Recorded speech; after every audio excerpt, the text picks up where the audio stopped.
Welcome back to Loraeyn. Last session, our brave adventurers Nameless, Serenity, Kurbag, Grigor, and Thorin ventured into Elentine Forest. During a night raid by a group of goblins, our very own Nameless managed to escape her bonds, push past Serenity, and slice a goblin down. The group had begun to trust Nameless and used her keen tracking abilities to track the goblins to the camp where their leader was easily dispatched. And leaders in quotations. Leader, wink wink. After refocusing on the mission in front of them, hunting magical seeking bandits that Enor had you guys contracted out to do for 100 gold, you guys went to explore Elentine Forest and got lost in the dark undergrowth. You found yourselves on the shore of Lake Elentine, where a beautiful young nymph, or what appeared to be a nymph at the time, seduced our male adventurers into seeking a sword in the lake for her. To their own betrayal, our adventurers found themselves darting towards the shores, being chased by a monstrously big underwater creature. Our adventurers narrowly escaped certain death, only to find that the sword they had found had a name. Atlas. We'll soon get back to you. Only to find that the sword that they found had a name, a personality, and great looks, and can only talk to Grigor. Adventures. Nighttime is coming quickly. A few of you find yourselves exhausted and can barely manage to walk any further. It's not quite nighttime. There is still some time to lounge about, but the few of you that are exhausted or will not be able to manage to go back to town. That's where we will begin today's adventure. Immediately coming right off the bat, Thorn kind of looks at Grigor. Is that sword talking to you? What? You can't hear it? No, I can't hear it. You're looking insane to us, boy. I don't know. I think it's connected to me somehow. You're crazy. But what about that? What about that fine lady? Was she part of that monster? I'm not sure. It seemed like we were tricked to go in there for some reason. I'm not sure if the sword was the trap or the reward. I barely even know what happened. All of a sudden, I saw her, and I just couldn't stop thinking about her. She was so hot. Anyways, I've seen enough for today. Talking swords, goblins, bandits, whatever you want to do it, a giant god monster of the lake. I want to go rest, but I don't want to do it near this lake. Agreed. All right, so Thorn kind of points towards the forest. There's a bit of a clearing near the forest where you guys saw the lake. So he just starts walking over there and suggests that you guys kind of follow him. So you guys start making camp. Thorn's making the campfire. He's going out and grabbing some grub for you guys, since you guys still need to eat. But the night's still young. You guys don't need to fall asleep yet, so campfire around. You guys are sitting around on chopped logs and broken down trees, kind of using them as like benches and just talking around the campfire. Are we still close enough to the lake? So you guys can see the lake. I'd say it's like maybe 120 feet out. Like, obviously this creature, it was big, but it's not going to be able to reach you. Okay. Because I was considering going fishing, but I don't know about that. Because I would probably be really good at fishing and getting extra food, but I don't know about the lake monsters. That would be a dumb idea. I'll have like monster. We can go. That's not an issue. Did you see the size of that thing? Yeah, but we still could have beat him eventually. Even if somebody died, who cares? It would have been fun. I was only happy when I saw that the orc almost got eaten. Listen here, you fucking dwarf. You're gonna be in front from now on, so I can kick you whenever I want. Look, I don't want to hear any shit from you. Your ancestors and your family members have been killing my dwarf brethren for long enough. I know you may not have done it, but your kind needs to be held accountable. We're just crushing some infestations. Yeah, you won't be able to crush us. Dwarves have never been crushed in any war whatsoever. Yeah, besides their weight. He kind of looks sideways at Kurbag. He kind of like spits on the ground, but like not too close to Kurbag, but kind of in disrespect. You can tell he doesn't particularly like you, and he's still proud that he cut you up pretty good. If only the shiny human stepped in when he told me to kick him. Boys, let's calm down.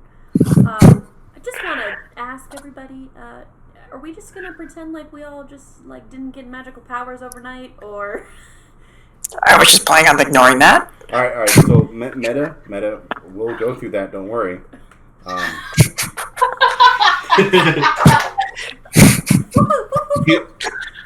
Alright, okay, so we'll discuss the level ups here in a second. But yeah, for the magic, we'll go back. We'll backtrack like 10 seconds. Yeah, I've been known to heal, like, critters, in the forest, but only to, mend their wounds. I figured I was hurt, and I felt a surge of energy, and I healed my wound. I didn't know. I could only imagine it was tied to the attack on Arcanen. I don't know. I feel this energy, this pulse within myself that I've never felt before. I mean, I'm just a bard. I just sing and tell adventures from great stories. I've traveled so many places before, and this is all new to me. We're going to look. You may act like we may not know about magic, but also, I just saw you as a fish about 20 minutes ago. What's that about? Now, I think you might have gotten hit a little too hard on the head because it was more than 20 minutes. She had a tail. She had fins. She had scales. She was beautiful. But well, it's something. Dwarf and a fish. It's something I don't. God damn it, dwarf. Share with others. It's something that's personal. It's out of fear. A lot of people look at you strangely when they know that you turn into merfolk when you get into the water. It's not that I didn't completely trust you guys, but I kind of only met you a couple of days ago. So it's not something I share within the first 3 days of knowing you. So you weren't always a half fish. You didn't know how to use those magic balls, and you could have hit me in the head. I have always been a merfolk. I, unfortunately, don't really know where I came from. My adoptive parents took care of me from about 5 up until I decided to go out on my own. And I realized that when I would go closer to the shore, I had legs like humans. And I decided that I was going to sing. It was my favorite thing. I actually had learned all of the great songs from my adoptive mother. And I always aspired to travel the world like she wasn't able to. So it's just who I am. I don't know really much about my parents, my real parents anyway, and I try to make friends along the way. So I have my own little extended family. Kind of like what you guys are. Oh, okay. Even though you fight a lot. Yeah, he deserves it. Family. Thorn kind of like kicks a rock a little bit towards the campfire. Okay, but the important part was you could have hit me in the head with the shiny bolt. I think she could have done much more than you. Okay, dwarf. I think it would be a good idea if we were to gather what we have, see what food we have, and then move forward.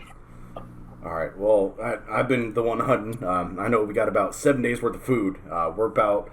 you can almost see the city from here. You could see the valley that it's in. It would probably be a half a day's, adventure, but I'm too exhausted, man. Swimming that fish, I cannot walk anymore. But I can tell you we'll be there tomorrow. We'll be back in town, and we got enough food to get there. Then who is on the first watch? I can take first watch. It's no problem. But I really don't want to go to bed yet. We went out for a mission. We didn't kill the bandits. But we're also asked to do another thing. We need to know more about Nameless, otherwise the sheriff might get upset. And he said, and Lieutenant Briggs said, that if we don't get any information on what happened with the attack, that they could potentially kill Nameless. And look, Nameless has saved our backside multiple times now. I trust her a little bit more. Not much, a little bit more. But, god dang it, what happened that night, Nameless? Do you know? I don't know. I woke up and everything was happening. I didn't do anything to it. I have no idea what happened. So, lead me down. You came to Arcanine. We haven't seen anyone from the Lord of Death's table in decades. We haven't seen a Drow above the surface for decades.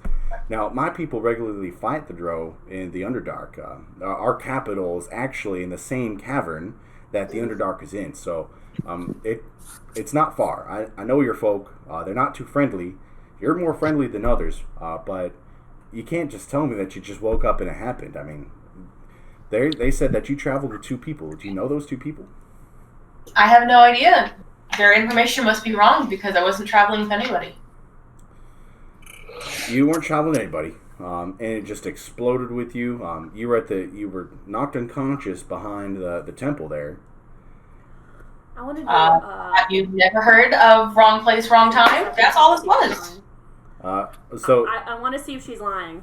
All right, so we have a Serenity's going to try to do a perception check to see if you are being deceitful or lying, Nameless. So you guys will do opposing rolls. So if you pull up your character sheets and then click the, so you'll click, if you're lying, you'll click deception. Well, just do deception anyways, and if you're lying, we'll say that or not. And then she'll roll perception. Whoever gets higher basically gets to do everything. Normal? Yeah. So you, Serenity, you can't really tell if she's lying or not. Nameless really feels like she's being genuine in what she's saying. So at that point, Thorn's kind of like, well, you don't give us much. It could be wrong place, wrong time. I'll give you that. They saw two other Drow beside yourself running away. If you ever recall their names, it would be mighty helpful. We need to know what their intentions were. I'm assuming that they destroyed the pillar to bring back magic, but what's their final end goal? Who knows? If it's a war again, well, the dwarves are already depleted. We've been fighting the orcs even since the war ended, but they haven't had magic, so that's good. They could barely use it anyways. They're kind of dumb. Enough now. No offense to you. You're mighty strong, but you're not all up there. Fine, dwarf. Would I be able to do a persuasion check to persuade her to be more honest or to really tell the truth? Yeah. So if to be you more truthful. if you want to try to persuade her, she would then roll a perception check to see if she can see that you're being, persuasive. So I would like to do that. Yeah. Let's not keep trying to do the same thing, being a dead horse. But I'll allow a persuasion check versus a perception check. So you try to persuade Nameless. And you're like, we just need something. Are you being honest? We really just need you to talk. And she's like, she knows you're trying to persuade her and say something. You have good charm, but just not enough to. You just don't have enough to persuade Nameless to talk to you. Can I do an intimidation because she made a promise to me and she's breaking it? Is she breaking the? Well, you wouldn't know if she made a promise to tell me everything. She made a promise to bring you to the Underdark. Now, has there been enough time to do that? We're still kind of young in the campaign. You guys still might go there. You can just regularly talk to her and see what she has to say. You don't have to intimidate her. No, fine. I want to use it though. Intimidation's a lot like, Goblin's gonna try to cut your throat or steal your stuff, and you kind of growl at it. You roll intimidation, it runs away instead of fighting you. I could have used that for the other goblins. I mean, you could have. Lesson learned. You could have used it on a goddamn dwarf. I think that Thorin should not take the first watch because he's exhausted. I volunteer to take the watch. By all I'll means, take the fish second lady. one. Fish lady. That's a derogatory term where I come from. Don't talk to me like that. And I nominate the shiny human. Alright, so first watch will be Serenity. Last watch will be Gregor. And, well, it looks like we're kind of done talking for tonight. At least I am. He kind of kicks up his bedroll, rolls over, and he just... Orc. Fuck you, dwarf, I'm not asleep yet. Alright, so, alright, are you guys gonna go to bed, or what's going on? Going to sleep.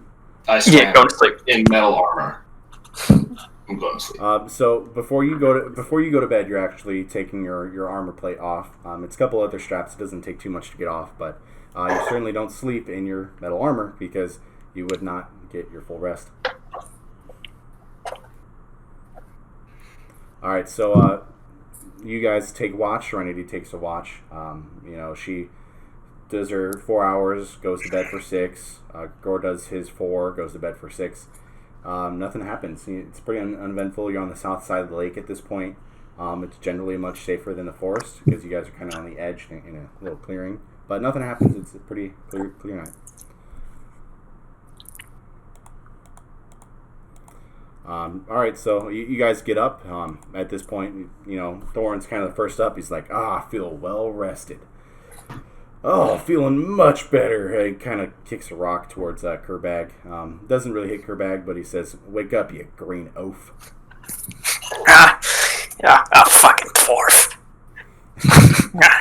So while you guys were asleep, now Thorn's waking up, but while you guys were asleep, your minds didn't really fall asleep.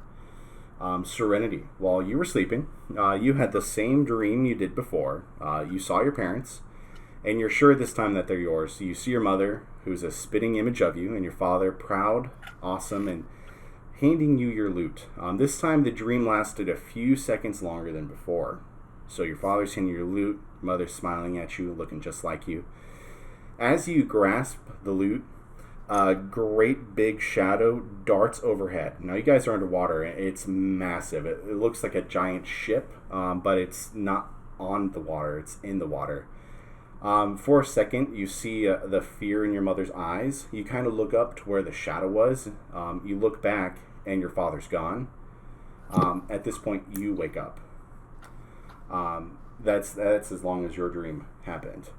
Nameless, you also had a dream. You guys all had dreams, by the way. So you've always been fearless. Whether it was fighting off others in the Underdark. You've always been alone, forsaken, and homeless.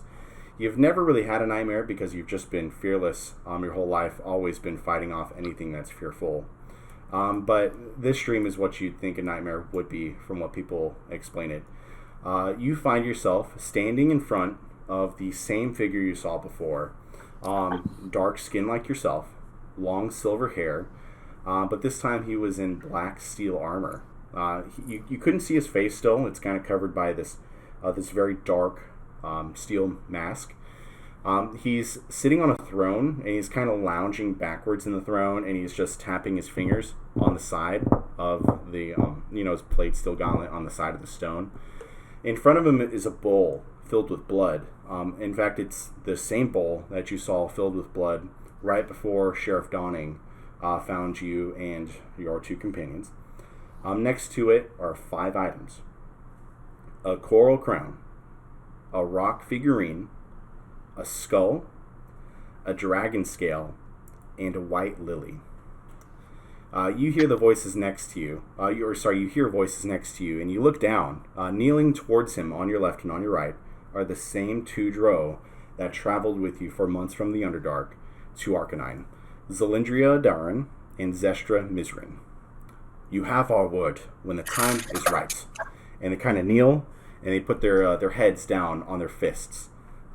You wake up as soon as this happens, as soon as they say when the time is right.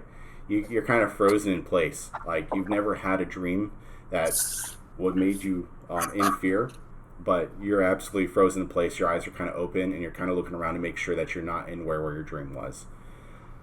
But that didn't feel like a memory.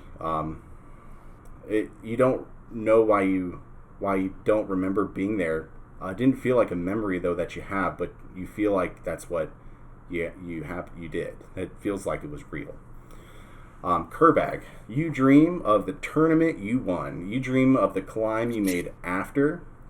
So, to give you a little bit of backstory, Dranoth is a gigantic orc kingdom built in the base of a volcano.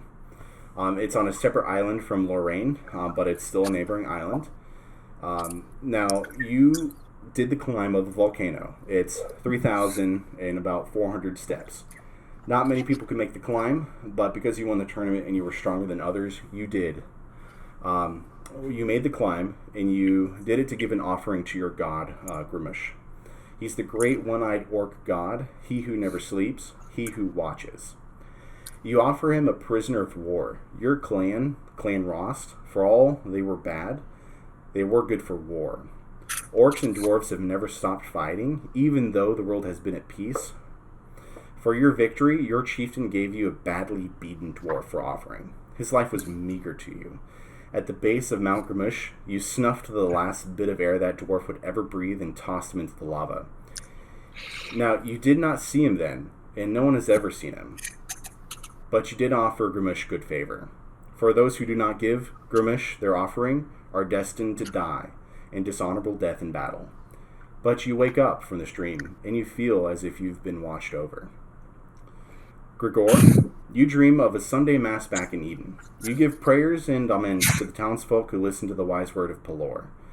You give faith to the doubters, and you give hope to the hopeless. Your word is law in Eden. You are the shield against evil. A bright light shines through your windows, and your shoulder burns. The lady in the front row who could not walk stands up. Fire. Your shoulder is on fire. You fall to your knees.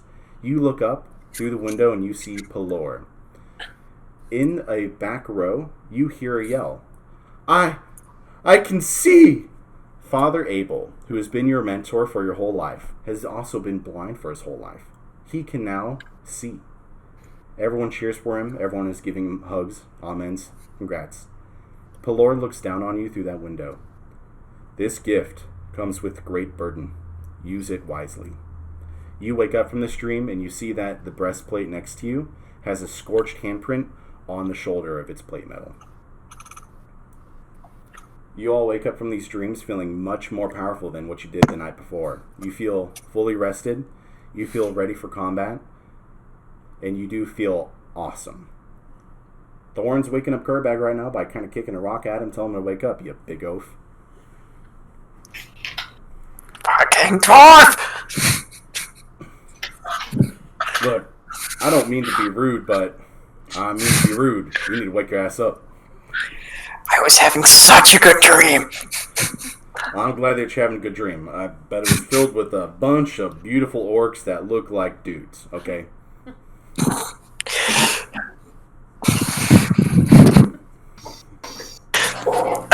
Boy. Alright, so Thorn's like wrapping up his bag. He's rolling up his bedroll. He's tying it on the back of his backpack. Now, you guys don't know Thorn very much, but he looks like he's like pretty well kept, and he is used to being outside. He's up early. He knows how to hunt. He knows how to make a fire. He seems like he's a good person to have if you're ever lost in a forest. Let us not waste precious hours. Now, that I can agree with. We seem to have not found this camp of bandits.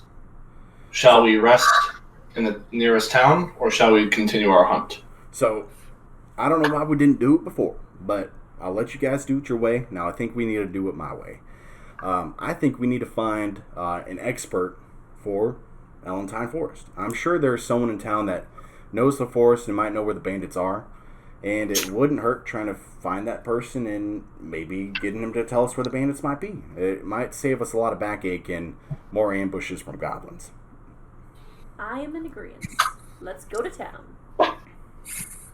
Thorn kind of looks at Nameless, Kerbag, and Grigor, and what do you guys want to do? I want beer. It sounds like a sound strategy. Well, Nameless, I'm sorry to say it, but 4 trumps 1, even if you wanted otherwise, we got to go back to town. But I'll put in a good word with Sheriff Honor and say that you've been truthful to us, but we're still trying to find out more, okay? So you shouldn't get in trouble if I give Honor a good word. Well, if anybody touches me, they're dead, so up to them. Well, don't go around killing anybody. I'm sure they are dealing with a lot of death right now. They had their big temple blew up where they all gathered every day, so let's not put any salt in the wounds. So you guys have packed up camp at this point. Arcanine, it's very early in the morning still. The red sun's still arcing over. The days are longer, so it would take maybe 5-6 hours to get back to Arcanine. You guys are well rested, no longer exhausted. So you guys make a pretty easy journey back over to Arcanine. You guys managed to make it to a small road that leads to Arcanine. It's pretty nicely groomed. There's planters in Arcanine that travel the roads and plant flowers on the sides of the roads. And there's really no danger because normal patrols and horseback knights travel the roads to make sure that there's no trouble. So you guys arrive back in Arcanine. Now, there's the usual hustle in the marketplace with a faint smell of wet mortar in the air, and that's coming from the repair of Declan's departure. You can tell that most of the town's idle hands are still working on clearing the debris that came from the explosion, while some idle hands are working on the exterior of the building. They've built rafters, and they're kind of chiseling away some marble, and some are bringing up new wood to patch holes. For the first time, though, many of you are able to freely roam the streets of Arcanine. In the festival, most of the town was kind of boarded off, so outsiders wouldn't be able to go to people's homes while they were celebrating and breaking in and robbing. Now, you notice many buildings are people's homes in Arcanine. There's clearly a defined market square in the middle, and there are many merchant stands set up. And they sell common goods. You can tell that some of these merchants are selling things like leather strips, and there's one lady that has a market set up for honey jars, and another's kind of selling some common clothing, some shirts, and some tunics. There are a few buildings around that many of you take note of while freely roaming Arcanine, or at least looking around. On the south end of town, you saw a small shop with nearly a dozen windows, more windows than most shops. It kind of seems like the whole front side was made of glass. And there's a sign where the letters obviously were supposed to be there. It looks like there was some rot and the letters fell down. But from what you can't tell what it did say when all the letters were there. It says Orville's Scrolls and Artifacts. On the east end of town, Grigor, you remember that's where you were at the Church of Pelor. It's got a pretty standard stable on the east side of town named Finn Stables. It's the main entrance to Arcanine from the rest of the world. Besides that, on the west side of town, the only building that stuck out was the local blacksmith. As most blacksmiths, it was an open landscape on both the front and the back. You were basically able to walk in the front without opening any doors. There was a lot of black smoke and plumes coming out the top and the back of it. The building was made of mostly metal. It looked like it was pretty handcrafted by the blacksmith himself. And there's a metal nameplate that reads the Iron Forge. While passing this, you hear the familiar ringing of iron and metal, just him beating on forged metal. On the north side of town, that's where the big portion is gated off. A few buildings within the gates are very nicely kept. You assume this is like the local noble's house. Right next to the gates are Mirror's Inn. You guys stayed there for a few nights while Nameless was being interrogated, and that's where most of you guys met afterwards. But you now see its proper name. You guys just called it Mirror's Inn. It's called the Grinning Bear Tavern. Next to the tavern is a very deep building. It's longer than most, but not wide, but deep as in long in the back. You can see through the barred windows, and there's like rebarred windows and rebarred doors. This is the town's general store. You can see a few customers browsing around, and on one of the sandwich boards outside of the shop, you read Corinne's shop. And you see a nice elderly woman kind of behind like a stand, taking coin and selling people common items like ink and scrolls.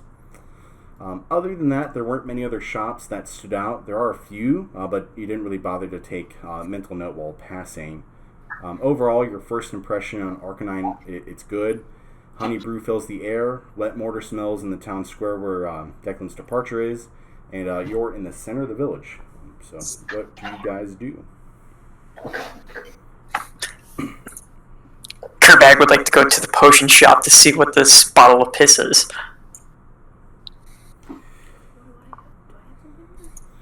Yeah, let me go in Serenity's inventory to see if she has anything she wants to identify.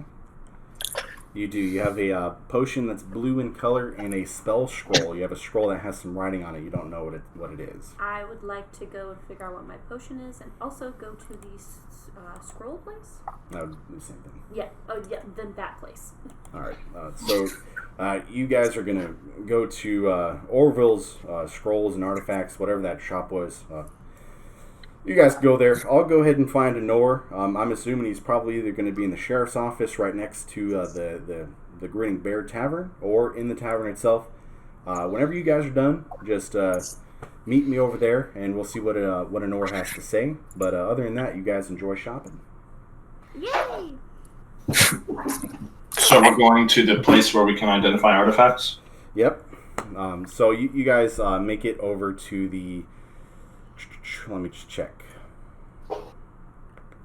On the south end of the town is where you'll find the Orville scrolls and artifacts. Again, this building, it doesn't really look upkept. There's a lot of windows. It looks very dusty, kind of old wood that needs to be shaped up. You guys kind of open up the door, and there's a ring of a bell as you guys enter in. And there's like stacks of books everywhere and potions. Let me go ahead and bring up a little map for you guys, actually.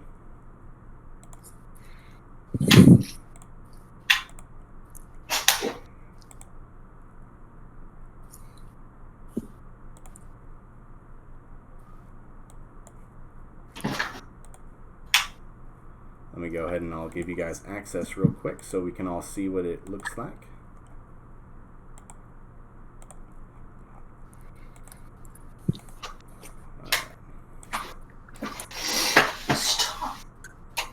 Alright, so you guys can see everything for the time being while there's no combat or trickery involved. We're not going to put down the characters since you guys can just fully explore the map as needed.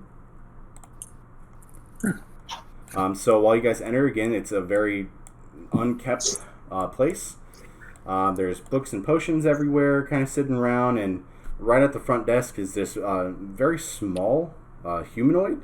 You could assume he's either a half-elf or a gnome of some sort. He's bald on the top, and he's got frizzy white hair on the sides. It goes out like a foot from his head on both sides. He's wearing a dark blue robe, and he looks at you guys over his reading glasses in his eyes. He looks at you. What can I do for you? No! He kind of points his finger at you, and some blue air kind of blows out of his finger, and it kind of goes around your head, and he looks at you like, there's not going to be a problem, is there? The fuck did you just do to me? Well, in any event that you attack me, I'll explode your head. I like my head. Then I suggest there be no problem. Fine. Now what can I do for you? Could you identify? Would you be able to identify this liquid that I found? Well, put it on the desk. Let me see what it is. Serenity takes the liquid out of her bag and places it on the counter, slowly pushing it over to the shopkeeper.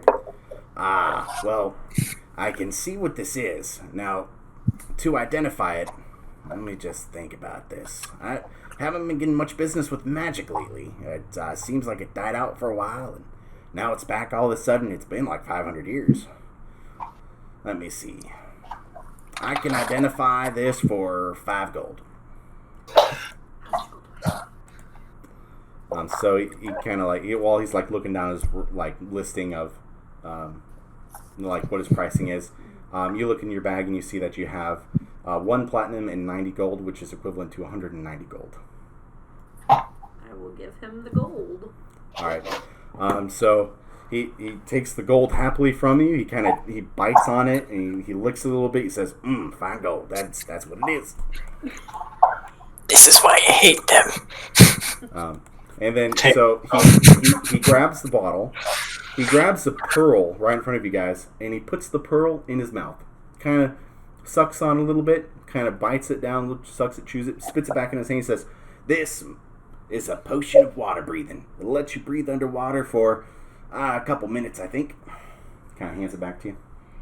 Why, thank you. I do appreciate it. Would you also be able to take a look at this scroll I have?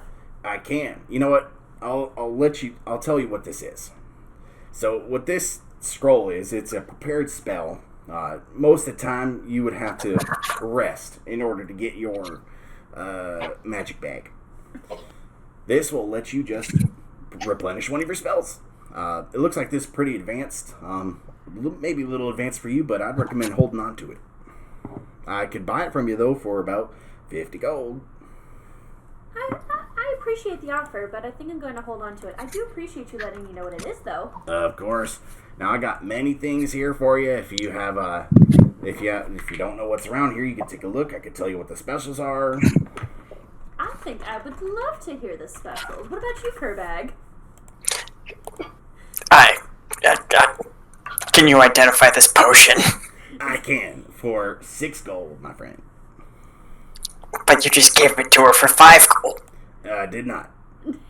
Grigor steps in and attempts to righteously intimidate the shopkeeper to be fair and just to all his customers.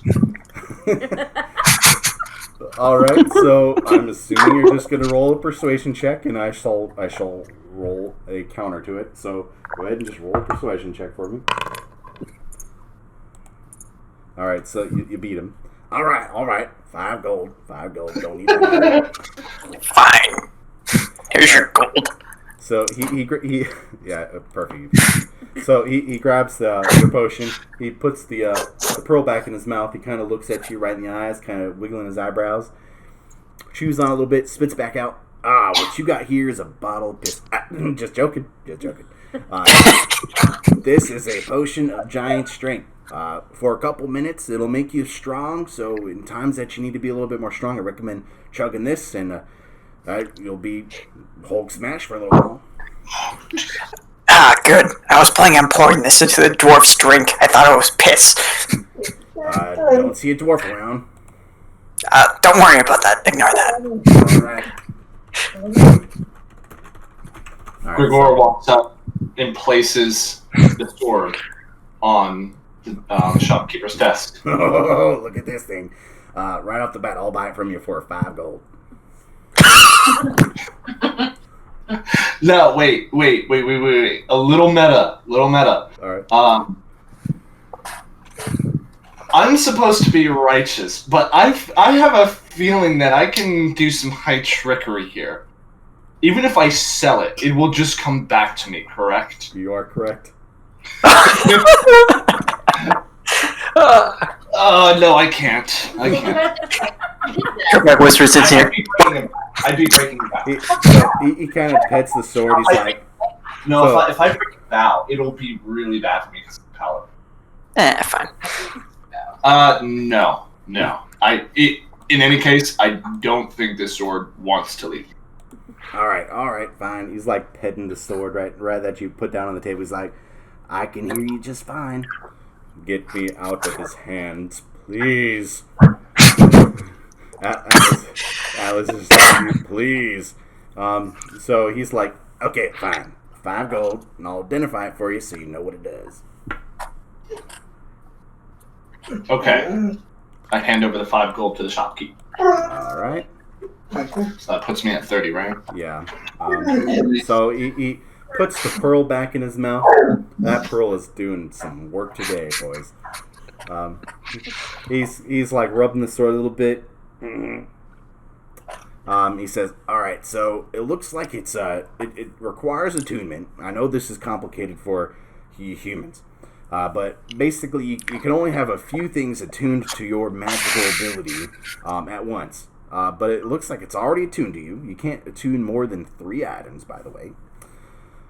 It looks like it makes it so things that you try to attack are more clumsy and easier to attack, and then whenever you it's really sharp. It does more damage than what a normal longsword would. It's very righteous. It looks like you can kind of use it as a defensive sword too. So whenever you attack, you can transfer some or all of that bonus damage that you would do. You can transfer that into bonus armor. Meta, it is all written down under Atlas in your inventory, so you can read what he just said. But now that you know what it is, I'll buy it from you for 10 gold. No. Alright, so the fine lady wanted to know what we do here. Just understand that at any time I can sell you a plenty amount of potions. If you need potions of healing, if you need potions of like light-footedness, potions of jump, I can make them all. If you don't need any potions, I can make your weapons, I can enchant them, I can make it so whenever you hurt someone, you'll heal yourself. You can do extra damage if you want me to put flames on your sword. I have 2 magical items that I have bought for a nice price, and I will sell it at a profit, not a big profit, but a profit. I got a wand that will change anything you deem or you point at. It will change it to whatever you want. So if you pointed at a big bad orc, kind of looks at Kerbag, I can change him into a frog. Do you want to see? No. Johnny, I know. I will turn him right back. I promise. Johnny Knight, no. Don't let this know I'm doing this. Now, I will sell this at a nice price of 2,000 gold. I also got another thing. It's a ring that will make it so if you, no matter what distance you fall, you will fall graciously and not take any damage. I will sell that one for a nice 1,000 gold. I do take trade-ins. Is there any? How many? So, besides enchantments, I can enchant your weapons, I can enchant your armors. I got those 2 magical items for now. If you need potions, like healing potions, I got those. Those are important for fine adventurers like yourselves. I can make poisons. It looks like this one hiding in the corner here would like a poison or 2. But that's generally what we do. If you need magic scrolls for your journeys, I can sell them to you 50 gold a pop. So if you find yourself in a sticky situation, you can read off the scroll and it'll cast your magic for you. If you need a potion in the time that you need more, let's say, health, if you're wounded, it'll heal your wounds and close up gashes and put blood back in your veins. What would you guys like? Gregor turns around and sees Nameless holding a crown and speaks over to Nameless. Okay. What do you want? First of all, watch your tone, you shiny little bitch. Second of all, Go eggplant. I want to see how much this gnome thing will give me for this crown. Or if he'll trade it for me to enhance my dagger. So you're trying to give him the crown. So he looks at it. He's like, now you could get a lot of gold for this, but I don't have any use for this. It's made of very nice bronze. I'm sure the blacksmith would give you something for it, but it's not magical. I don't care for it. How much would it cost me to have my dagger enhanced? Well, what do you want to enhance it with? We could do some simple elemental enhancements. I could make it so it's got fire on it, lightning on it. It costs a lot of materials. I would do it for a meager price of 1,000 gold. If you were rich like kings, I would make your weapon so sharp that it could cut right through an ogre. But that would cost you more than it would cost to buy this town. Well, that was helpful. Thank you. You're welcome. Wait. It's been 500 years since you've had a customer, right? I wouldn't say 500. It wasn't very busy before that. I'm pretty old. It's been about 502. What? He's like, don't you see the dust? How much do you sell your health potions for? Selling for about 50 gold each. 50. Now, these potions of healing will heal you for 10 health. $50 for 10 health. That's a ripoff. Would we be able to negotiate on the price? Well, no, I'd stay at 50. Are you sure? Persuasion check, please. Persuasion check. Mm-hmm.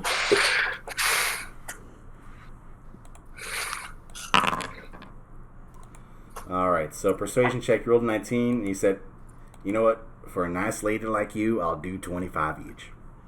I shall buy 2 then. Thank you. Alright, so 50 gold.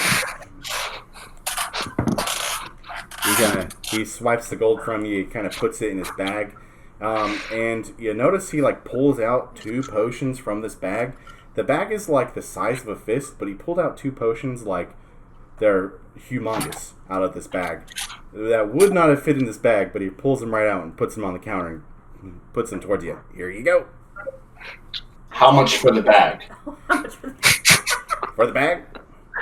Now, this bag is one of a kind, so I would sell it to you How for... much for the bag? I would Listen. 250 gold. One day I will be back. Listen. I've got bagpipes. It's more than a bag. I'll trade that for you. That bag probably fits more hot air in it than in your head. Wouldn't it be my lungs? That was an insult to you, boy. Oh, Should have sold that one. Just like our kind. Not wise up in the head, like I said. god damn gnome. Alright, so he pushes the 2 potions on the counter, hands them over to Serenity, happily pays him 50 gold for these 2 potions. Let me just put that in your inventory real quick. These potions are really good, by the way. That's fine. Kerbag needs a drink after talking with the gnome. So, it would be technically breaking a vow or breaking an oath to have been so deceptive. Persuading with him wouldn't have been deceptive. Well, I mean... No. Yeah, No. well, with giving Matless, that would have come back to you, yes, but you don't know if it would have come back to you because he's a mage. Gnomes! So, with that, can I do anything else for you, lot? I will be back for the bag. Kerbag rushes out before the gnome notices. I saw that. No, you didn't! Alright, so you guys leave. You guys have bought a couple of potions of healing. You guys kind of know what the magic shops were, Orville's scrolls and artifacts. Friendly gnome for a gnome. What else do you guys want to hit up? Smithy. Yeah. Kerbag wants to go to the tavern. Alright, so you kind of walk through the square, but while you're walking, Kerbag, you notice a couple gentlemen are kind of following you, but pretty far. It's no threat to you, but you notice that these guys have been watching the whole time you've been walking around town. Hey, Nameless. Let's go and hit these 2 guys. They might have some gold, and they've been following me. They walk into some side alleys and disappear. Damn it. I guess I just proceed to the tavern then. Alright. As you're walking through the tavern, you see the same eyes kind of across the city square, kind of looking at you, sitting down on a bench. I go over to Nameless real sneaky, Nameless, I will pay you 1 platinum to kill those 2 guys without anybody noticing. They have been staring at me, and it is annoying. Side It's a note, conversation that just you and Nameless can hear, because I would definitely object to that. Well, where did the rest of you guys go? Did Nameless even go with Kerbag, or? Yeah, I was about to say, because... Oh, okay. Didn't know that. give me 1 second because little side note, she had to go to the bathroom. She didn't. Oh, okay. Well, then Is this a good we may have to rewind that. I'll tell you what. Probably gonna take you up on that offer. So just. She's surprised. I thought she would want to go to the blacksmith to get her crown looked at to get money for it. Yeah, well, death, despair, kill. Gregor would not approve of this. So, Gregor's a shiny piece of shit. I think I'll make a decision on who I'm following when... So, wait a second. I'm confused. Are we still right outside the shop, or are you still... So Kerbag, he walked to the tavern. We'll see. Without even saying, where he's going. Bye, guys! He just didn't want to go to the tavern. He didn't say anything. Oh, yeah, fair enough. Okay, well then I guess I'll just wait with Nameless. I'll just wait till everybody decides where they want to go. I don't feel safe being by myself. Give me 1 second. I'm sorry.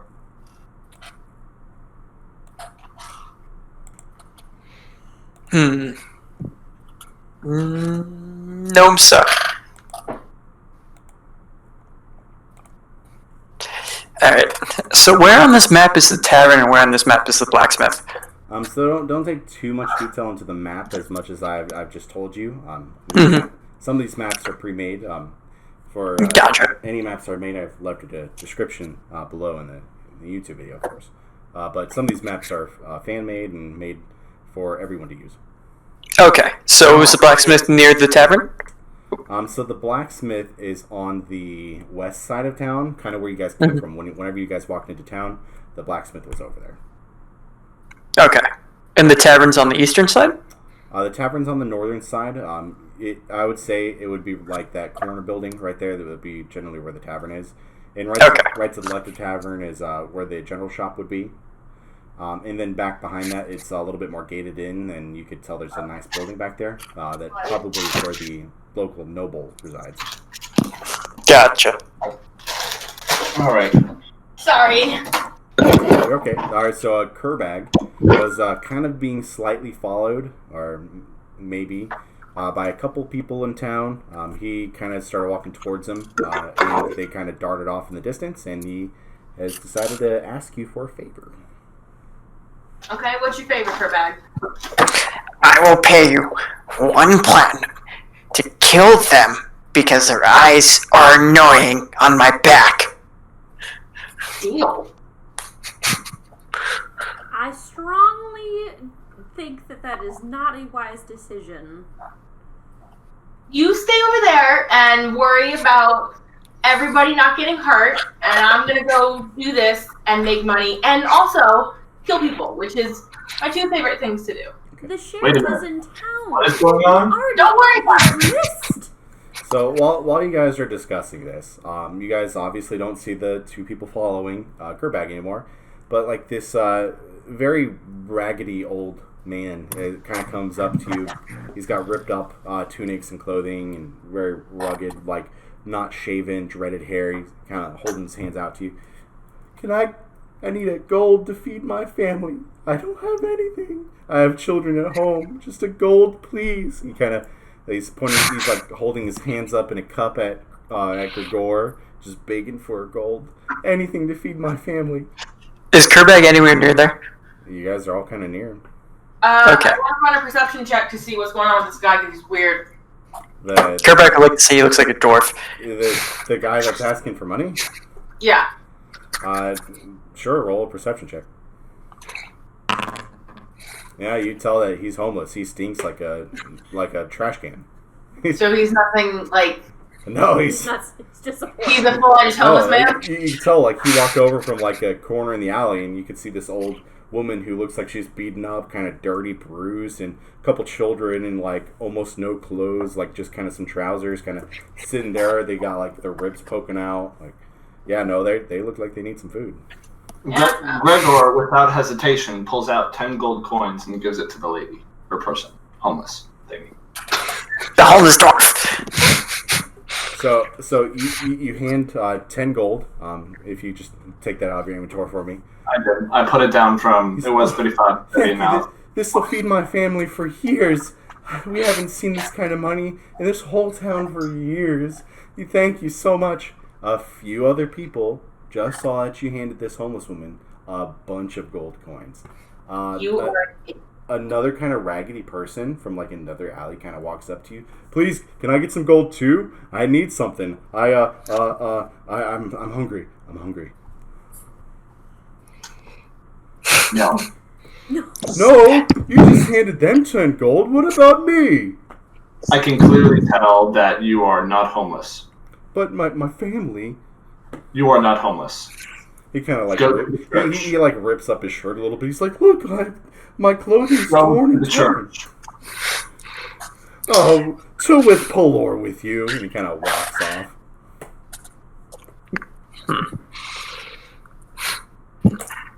I want to go after the weird people following Kerbag, please. They're gone.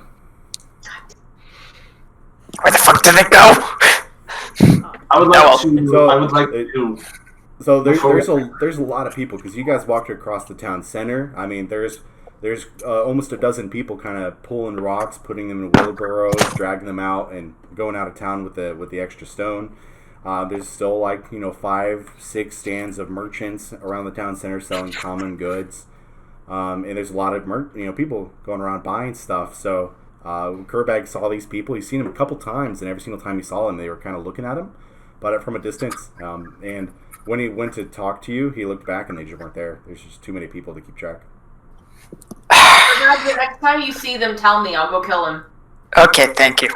Well, wait. Instead of just trying to kill everybody, especially because you're already on the list that the sheriff is not happy with, why don't we go to the blacksmith to see what you can get for your crown? That's fine. Good idea. But I still will kill them when I find them. I feel like this is going to be a thing between you and I, isn't it? Most definitely. Have fun with this. It's going to pain you a lot. The evil shall perish.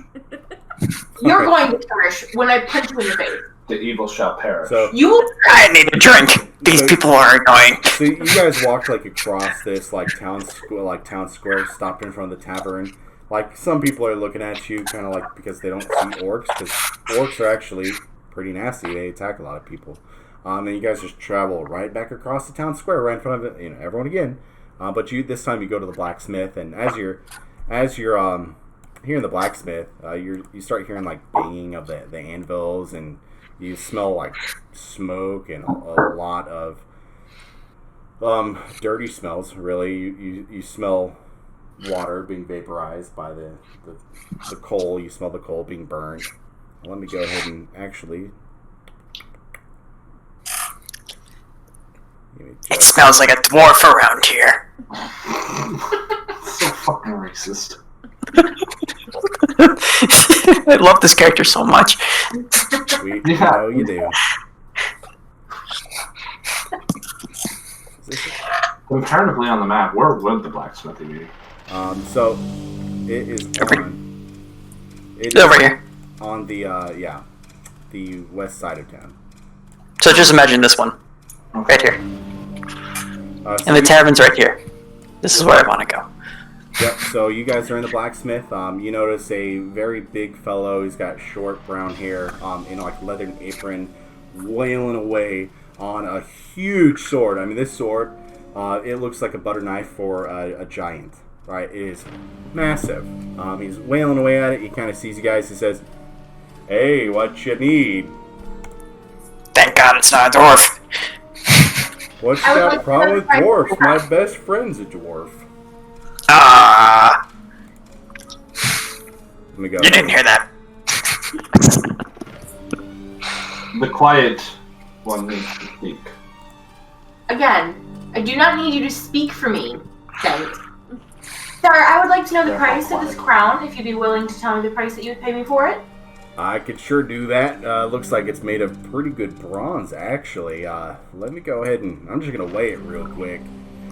Oh, look at that. Man, it weighs 2 kilograms. That's a lot of good bronze. I would give you 125 gold for this. Okay, go ahead and give that to me then, please. Thank you. Alright, so he kind of he goes near the back anvil. He kind of hands a whole bunch of gold into a leather pouch. You hear while it falls on top of each other in the pouch. Ties it up and hands it to you and grabs the bronze crown and he just immediately kind of tosses it in the forge and it starts melting immediately. I want to check to make sure he actually paid me the correct amount. Yeah, sure. Go ahead. That'd be perception. Yeah, it gave you 125 gold. Oh, so we'll there's go. Yeah. Hey, Blacksmith, can you upgrade my boots? Actually, I can. Let me go ahead and see if I got enough materials here and give you a good price. I'll make sure it's fair. Thank you. So he kind of like goes in the back of his shop. You see there's a lot of like bars of steel there. He's looking around for another type of bar, even though there's a lot of steel bars there. He's like, what I really need is some iron. I'm not terribly short in iron. I do have some. So if I were to upgrade this for you, it would have to be about 500 gold. But it will make it much sharper. You will do a decent amount more damage to whatever you kick. What if I gave you 150 gold and I played you 3 songs on my bagpipes? Look, if I wanted to hear bagpipe, I'd go down to the tavern, I'd listen to some minstrels coming through town. There's a couple down there right now I could listen to. I think they have the bagpipes I can hear from here. Fine, I'll be back later. Alright, I know it's a steep price, but iron is hard to come by these days. We seem to have a surplus of steel, but the dwarves have had problems up there, and their shipments don't come down from the mountains that much anymore. Sounds along. Fucking getting murdered all the time. I tell you what I could do though. I could give you another enhancement. I got plenty of steel. Now it's pretty sturdy, but not compared to what I can do with a slab of iron. I could do that one for let's say 250 gold. Could you guys get that together? But isn't steel better than iron? Not in this world, no. Fine. I would I'll have to come back. Yeah. I'll have to come back to you on that. I'm gonna need to go and kill a little bit more goblins. You have leather armor. And it's good. So he's basically offering any kind of a +1 enhancement to your armor or weapons for 250 gold. If you wanted a good upgrade, a +2 would be about 500. He kind of looks at you guys and says, hey, I'll be done with this sword in like a month, right? It's going to take a while. I'm trying to make it out of very fine iron. I'm trying to heat it up to a really, really hot amount. It's going to be big. It's going to be costly because I'm using all my iron for it right now that I got extra. It would cost you about 3,000 gold, but it requires a lot of strength. We're talking 22 strength. But it would do 4d6 plus your strength modifier.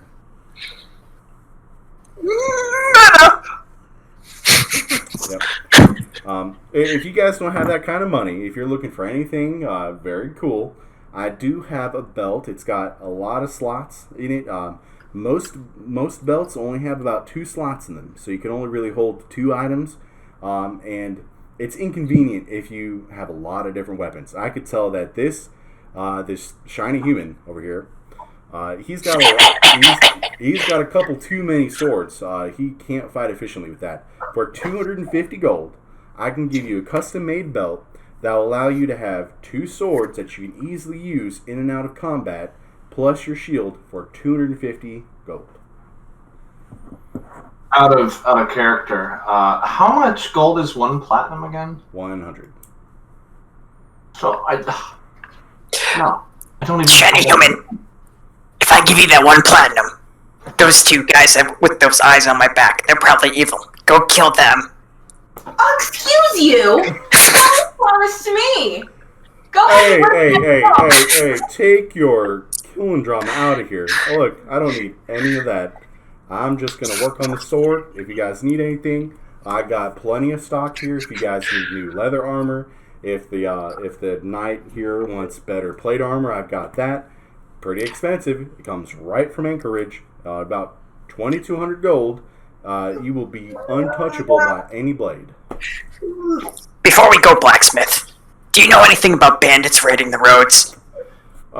My friend Darren might know about that. He's not here right now, but he might be back in a little bit. If you want to come back in, let's say, about an hour, I'm sure Darren will be around. He's coming back from a hunting trip right now. That seems reasonable. No, he has had troubles, so I think he knows that there are bandits there. So, yeah, come back in an hour. He probably knows where those bandits are at. Thank you. Hey, Ryan. Yeah. Can I change Nameless over to 1 platinum and 95 gold? Yeah, sure. And Because it bothers me. OCD. OCD or OCD? Wait, wouldn't it be CDO for OCD? You are lucky I am righteous. all right. Sarcasm be a sin. We are going to take a quick, 5, maybe 4 minute break. I know a couple people have to use the bathroom. We do over here.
Coming back, we took a small break between break and the start of the session. Our adventurers had dreams of themselves gaining more power or their past events. Some of these were pieces of a puzzle that they're looking to find out for themselves, while other dreams were of their achievements. While walking down, they had no issues, or overnight they had no issues with any kind of monsters, and they found themselves experiencing Arcanine for the first time, really, in exploring the shops. We find ourselves in the Blacksmith, called the Iron Forge, headed up by a man named Derek. He kind of waved you guys in. He offered you guys a couple items. You guys were kind of interested, but not enough gold for the items that you guys are looking for right now. By all means, you guys have really just started on your adventures, so I'm sure you guys will be back to these shops within no time. So Derek kind of looks at you guys. He's like, I forgot to mention my name. I'm Derek. Now, if you guys need anything else, don't feel free or don't be afraid to come back here. Now, again, I'll see you in about an hour when my friend Darren gets back. He'll know the forest for you guys. I'm sure he can draw you guys like a map or something. Why are there so many people named with the first letter D and sound so similar? It's just Derek and Darren, so I don't know what your problem is. Don't mind him. Never mind. Alright, so I'll be seeing you guys. He slaps some goggles on, and he puts this big sword that's kind of half done. He shoves it in the furnace with his leather gloves, and it's so hot you guys just start sweltering down in sweat, and the black smoke just starts being spewed in your guys' faces. Assuming you guys probably should go walk out at this point. Yeah. I feel like I'm drying out. Can we go to the tavern? Tavern time! Alright, so you guys walk across town. No issues again. This time, Kerbag, you don't see any following eyes. You guys enter the bar. Let me go ahead and play some nice tavern music for you guys. There's some I can hear fine. There's some nice minstrels playing in the background. Back on stage, you guys see Thorn sitting up at the bar with Sheriff Honor. Mira's across the bar from him, kind of serving drinks and kind of cleaning some glasses. In the bar, you do see quite a few people. There's a couple people in the corner. They kind of look shifty, probably up to no good, but just drinking. It's just the three at the bar, Mira, Thorn, and Honor, and a couple bards on stage kind of dancing around, stepping around, doing some foot stomping and playing some lutes and banjos. So I'm assuming you guys probably walk up closer to Thorn and Honor. Gerback walks up to the bartender and orders a keg. Mira looks at you. Con, honey, I actually just got a shipment from Dranoth, actually. It followed you, but it got here a little bit late. This is drinks from your place, and it has your name on it. I'm assuming it's for you. So, honey, you can have this keg here, and you can do with it what you want. I can finally get drunk! So she like picks up this keg, puts it on the bar, and it thuds.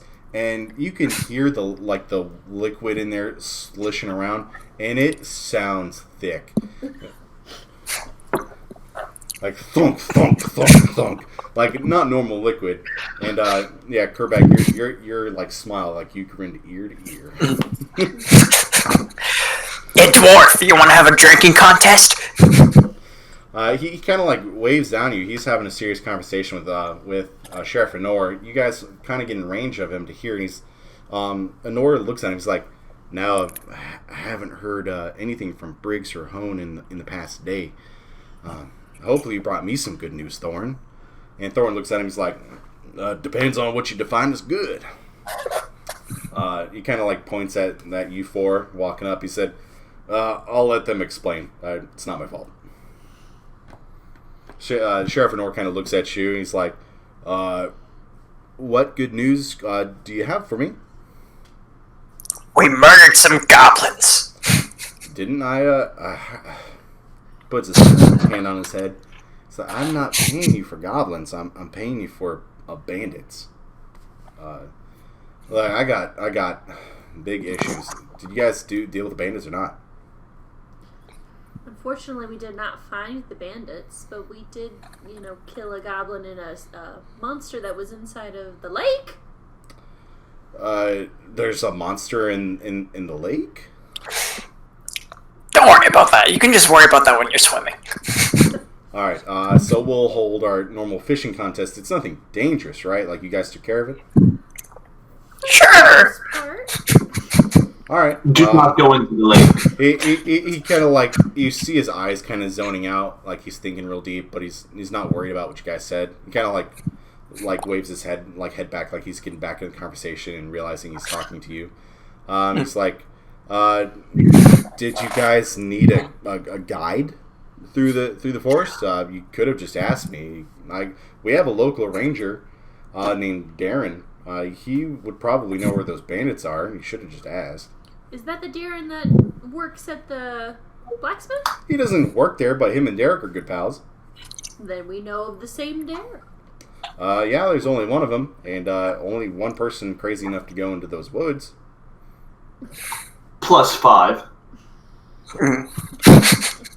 Yeah. You could see Mira kind of like, you guys mentioned Darren, and she like smiles, and she kind of blushes a little bit at the thought of Darren.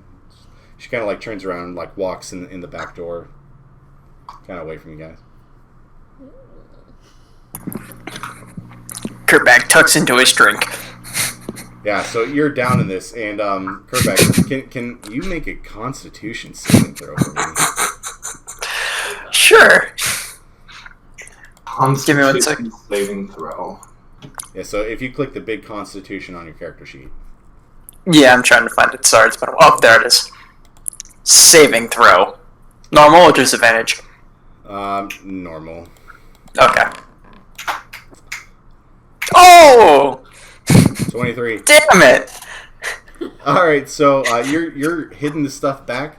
You do not lose consciousness, but you are feeling good. Let me go ahead and bring this up, actually. Make sure you guys have vision of this. Oh yeah, this is where we ended up last time. Yep. So you guys are just at the bar down there at the bottom, and Mira walked in that back room. The stage is kind of in the back where the stairs are, where those few back tables are, and you can see the minstrels are kind of hopping around on there, stomping their feet, making loud noises and playing. Kerbag, you're getting kind of tipsy. Mira just comes back and starts pouring more drinks and bringing out some food for some guests, and Nor kind of looks at you guys like, well, I know you guys have a good time. I know I told you guys a week, but that was really Briggs' word. I haven't heard from Briggs or even the local noble Hone in the past day or so. They went up to the cabin up in Lake Ellentine and Ellentine Forest. They kind of went there on a vacation, but they should have been back by now. If he's not here to enforce the week rule, I guess you guys can have a little bit more time. I recommend you go talk to Darren, though. He'll give you guys a map. Alright. Do we notice that like something else is like bothering him, or he's got something else on his mind, or do I need to do some kind of check to see that? You guys see that he's bothered. Yeah. Okay. Can I ask him to see what is bothering him? He kind of like waves up. He's like, Briggs should have been back by now. I don't know what to do. His knights are here. They're requesting orders, and the sergeant, we have a past, and honestly, I feel better with him around than her around. What's this noble guy look like? You guys might have seen him at the festival. He stood up in the bar, gave a speech. He's a jerk. He doesn't do anything for us, but he makes us follow his rules, and he's honestly just a man-child, and he doesn't really know how to run a town. But because he's a noble's child, he got appointed to be the noble of our town, and unfortunately, he doesn't really do anything. But so, what would happen if he were to say disappear? Like he is right now. Yeah. I would probably say we would have to dispatch a messenger to Anchorage and tell the nobles of his disappearance, and they'd come here, they'd properly fill his place, and they'd ring me a new one. Oh, okay. Yeah, so I'm sure they're going to show up. They're just a couple days late. They went out around the same time that you guys went out, but they went to a different part of the forest, and they know where they're going.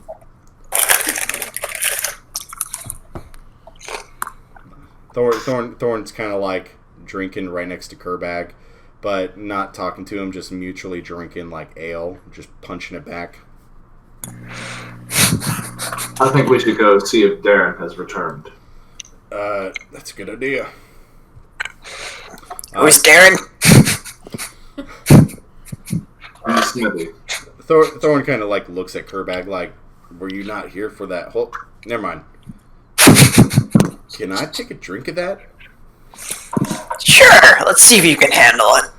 Alright, so yeah, you give him some grog, and that's what it is. It's grog. And he's gonna go ahead and down that back and make a Constitution saving throw. Please get a 1. He got a Damn 5, which is a 3. Thorn, like, he stands up after taking the drink, and like, dude, he hits that bar. He is swaying. He's gonna be pretty hammered for a couple hours probably. Yeah, fucking dwarves can't hold their drink now. It's a good story. Oh my god, that's the best thing I've had all day. Yeah, so you can appreciate fine ale. I mean, it's something. All right, let's go to the blacksmith. So yeah, he's walking out, but he's hitting every table on the way out. He hits like the door too. Kind of bangs his head a little bit, but keeps walking like he doesn't care. I'm assuming all you guys are all going to the blacksmith. Yes, I'm going willingly. All right, so walking to the blacksmith again. You guys are hearing the same familiar ringing of anvil. Only there is a second figure who is leaning up against the entrance beam. He's like one leg up on the entrance beam. He's leaning against it.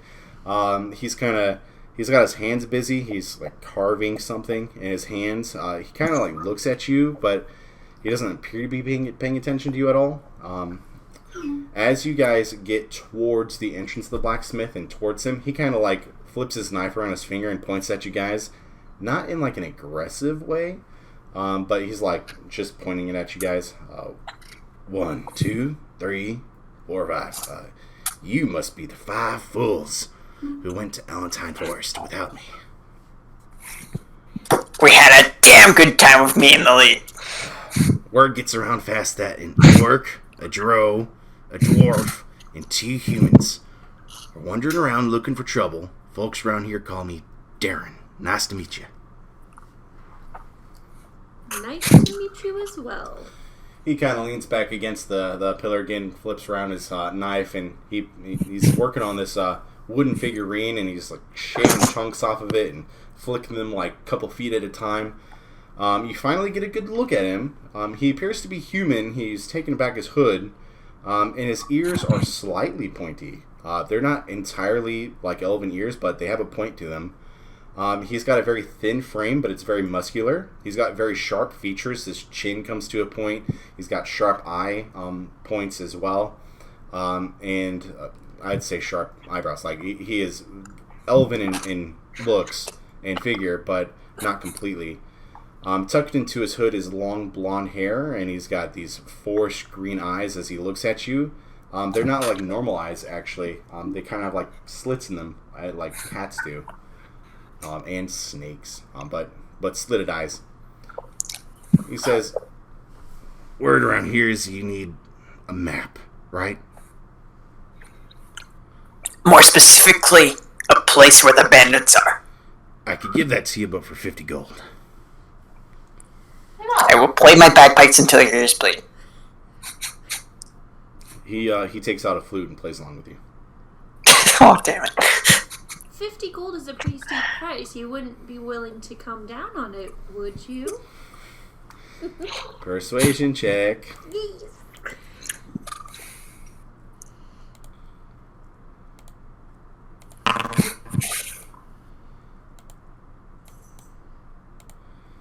Yeah. How the... You rolled a 23. He says, "Look, I reckon I'm the only one that knows anything about the forest, but for a maiden like yourself, I'll come down to 25 gold.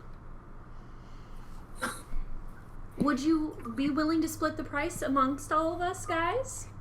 So I'm not just putting the bill here? I will. I don't have any money. What the fuck is money? No, you just got money from your bronze crown. I know you got money. I was there. Yeah, you would have failed your deception check. Like everyone besides Thorn knows you got 125 gold.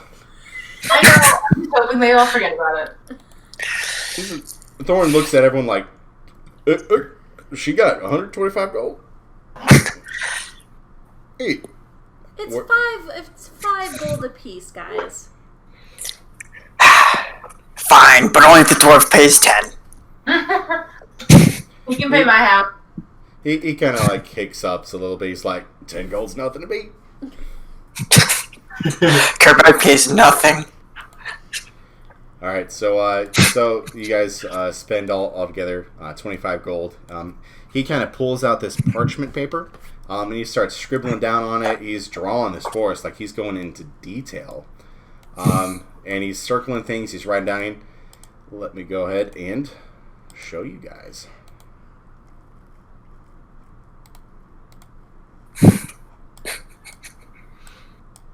Are you guys here yet? No. No. 80%. Stuck on it. Still can't believe you don't like beer. Tastes like piss. Oh, right. Yeah, we can see it now. So he's writing down on this map. He's like pointing here. He's like, all right, stay away from this area. He circles this big area on like the left side of it. He said, there's like burnt down for like 120 feet, burnt down to a crisp. Looked like there was a forest fire, but it stopped in a perfect circle. I don't know what it is, but avoid it with your life. We're going there. He points upwards from there where there's a small lake and it looks like a cave. He said, there's a nudist here. It's a satyr, and he loves to play tricks on you. I I wouldn't recommend going there either. But if you get lost, he can escort you out of the forest. He points other places on the map. He said there used to be goblin camp here, but I'm pretty sure you guys cleared it out. He points out another part of the map. He said there's a wolf cave over here. They're breeding. There's a couple cubs. The mother just gave birth. Would not recommend messing with that cave. That mother will defend it with her life. There's a pretty large nest of fangs or spiders. I would not go there unless you like dealing with spiders. Other than that, the bandits are over here for sure. I know they're over here. He kind of points at the map. He circles it for you guys. And it's like literally on the edge of the forest. You guys must have just walked right past it.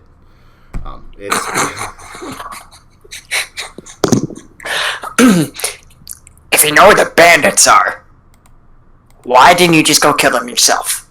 Sheriff Honor won't give me any men. He said he is out of men, even though he sits at the bar all day drinking.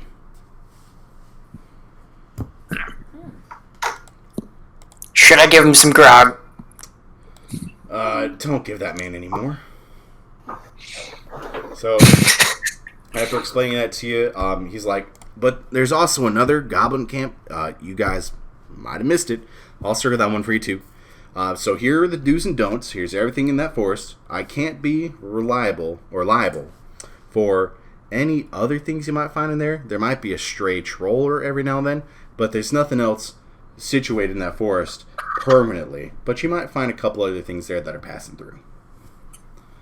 After explaining the map, he just hands it to you guys. He goes back and he starts carving the piece of wood. He's actually done enough detail now while explaining it to you that the wood resembles a bear with the face of an owl. A bear owl. An owl bear. A bowel. Yes. Owl? Yeah, you probably know a lot about those, don't you? Yes. Meta. It could or could not be better. Who knows? Alright, let's be off. I want to kill those bandits. I think we should rest for the night and at first light make for the bandit camp. Thorn. More grog. Thorn's actually in a bush throwing up. Fucking dwarf can't hold his drink. We definitely can't go anywhere without with Thorn being the way he is, so I definitely second taking a rest and sleeping. Fine. Time to go to bed then. After a few more drinks of grog. Alright, so you guys go to the bar. Mira is like, you guys have done enough for the town. I'll give you guys the rooms for a night. You guys are going to head out in the morning. I'll give you guys enough breakfast and drinks to get you guys through the day. Other than that, any food for the rest of the day, obviously you guys have to hunt. Thank you, lovely beer lady. She kind of like winces at you. Boy. She like turns around to like a hand drawing of Darren on the wall and kind of just like looks at it longingly. Kerbeck goes and takes more drinks of grog. Thorn's in the room. He is done for the day. Like he's passed out drunk in his room. Door's locked, of course. Don't even think about it. Don't even think about what? Exactly. Okay. All right. So, are you guys gonna do anything else for the night? Kind of. I think we should. No. Besides drinking a lot of grog, no.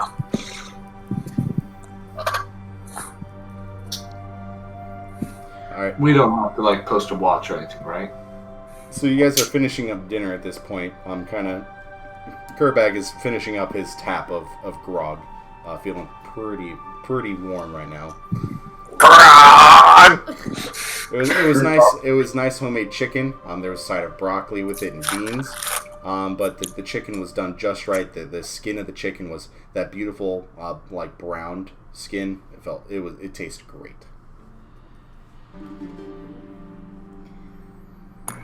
Once Wonderful we're done eating dinner, Just realize this. Why is Durin have a painting in the bar. Mira like pulls it down real quick. What? Where'd it go? She runs in the back of the bar. Kerback, you are thick. Yes. Yes, I am. I got thick skin. I want your opinion on something. If you guys could possibly help me, maybe interpret something. I had an odd dream last night. I swear I saw my parents, and there was a shadow and fear, and it was odd. I don't know what I should do about this dream. Drink away the pain. And I've had this dream now in a little bit of a different variation for 2 nights in a row now. Where are you from exactly again? Well, as I mentioned before, I didn't really know my parents. I have this feeling that these people in my dreams are my parents. Like, it's innately inside of me that this is my mother and my father, but I was abandoned. I was raised by essentially an adoptive mother and father. I was raised in a small town of Riviera. My mother was a singer, and my adoptive father just kind of did handiwork around my village. I don't really have that much. I don't really know. But my father, in my dream, he had a crown. What? I don't know what that means. Did it look like that? Go. Perhaps it is a prophecy. A prophecy? What is that? Perhaps your parents. It is the meeting of your parents, and your parents are the ruler of the kingdom. A kingdom? I don't know. Very important question. Did the crown look like the half a crown we just melted? No, it was different. It was made of pieces of twisted coral. And my father gave me my lute that I have. I just, it's so odd. I don't know what it. Am I the only one that's having weird things happen since this whole entire place fell down? Listen. It's the gnome's fault. All that matters.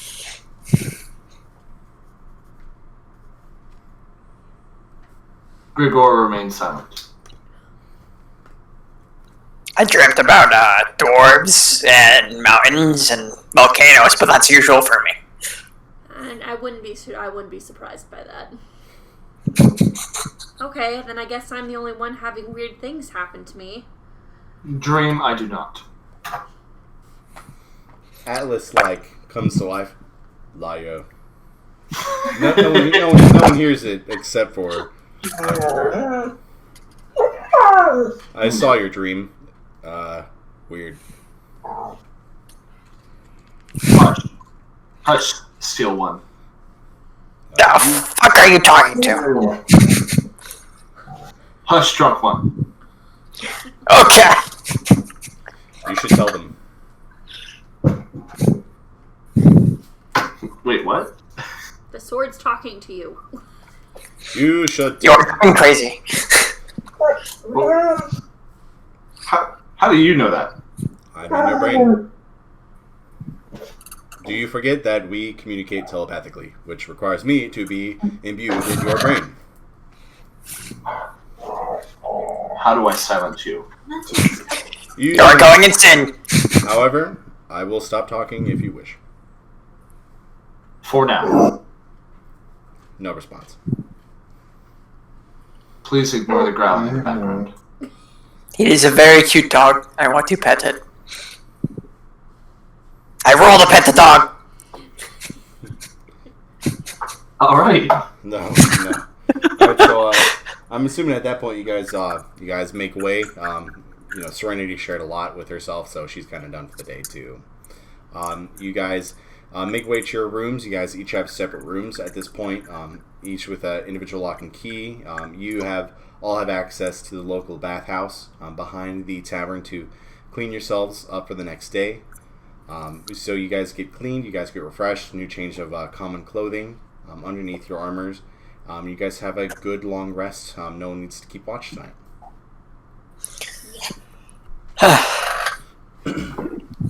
Alright, so you guys wake up. Thorn wakes up. He's up before everyone else, and he said, "What a good night. I felt great."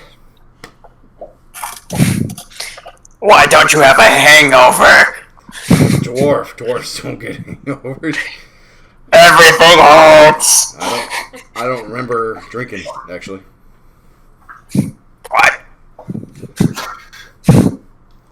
That was a good time. We went to the blacksmith, and I fell asleep. Yeah.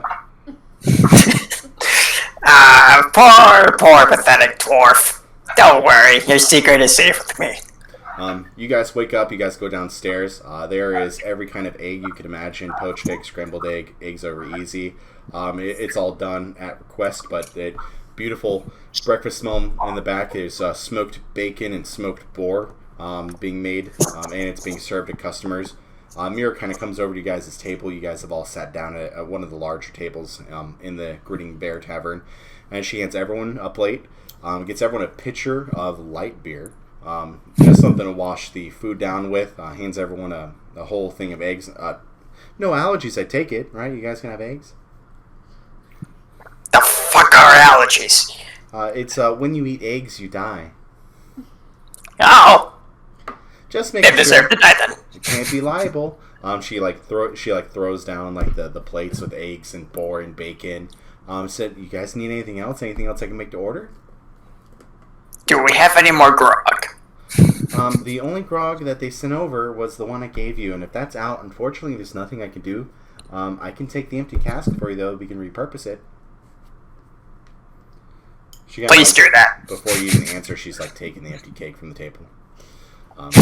She walks to the back, and Thorn is just munching down on the meat, drinking, washing it down with the light beer that was provided. And he is done within like 2 minutes eating a full plate.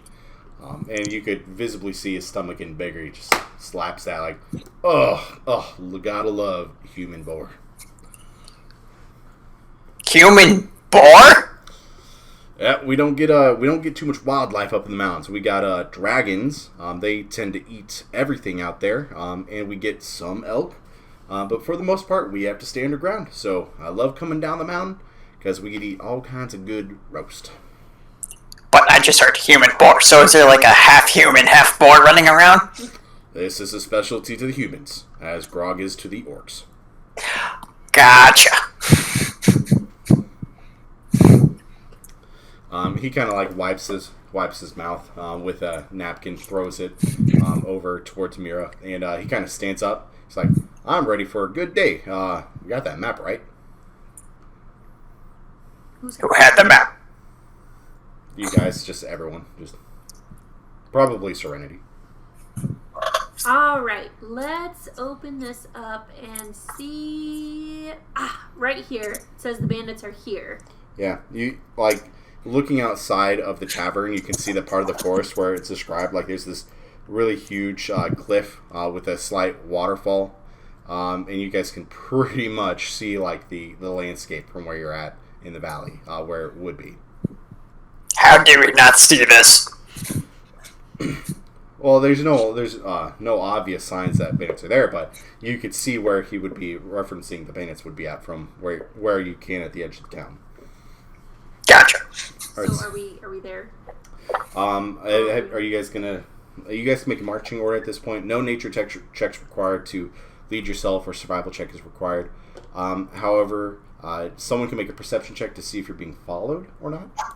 I definitely think that we should make a perception check. Okay.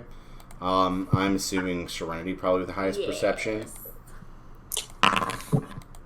That's a nat 20. Nat 20. So you see every, like on the map, you're just kind of directing everyone. You can see every single landscape that he noted on the map, exactly where it is. He drew the forest perfectly. You're looking around. Nothing's different than what he's drawn. Nothing's following you. No eyes following you. It's a clear walk to this landscape where there's like a cliff and a little river with a waterfall. That was a lot easier than before. We should have Serena fish always lead. You know what?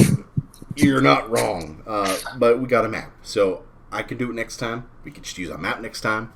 Should have just done it the easy way from the start, but we had to follow you. But listen. She's a fish out of water, and she found this place perfectly. Come on. Yeah. All right. So you guys, let me just. I'm just going to load this up. All right. So this, guys, do not move your markers, otherwise bad things may happen. But I like the touch. I'm going to. Upset puppy. I want to pet it. All right, so I'm going to put your guys' marker where you guys are at as you come up towards this mouth of a river where there was a waterfall kind of going into. You guys come up and you immediately see a cave opening where the water is running into. Let me get you guys on the map.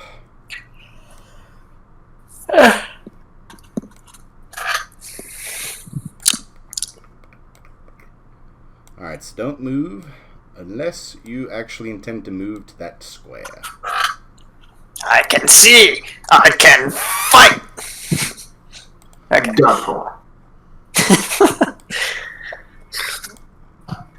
Alright, 1 second.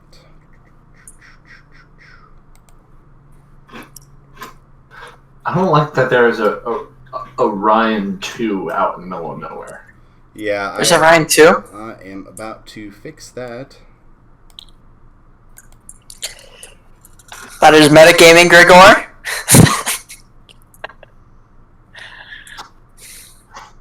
Shut up.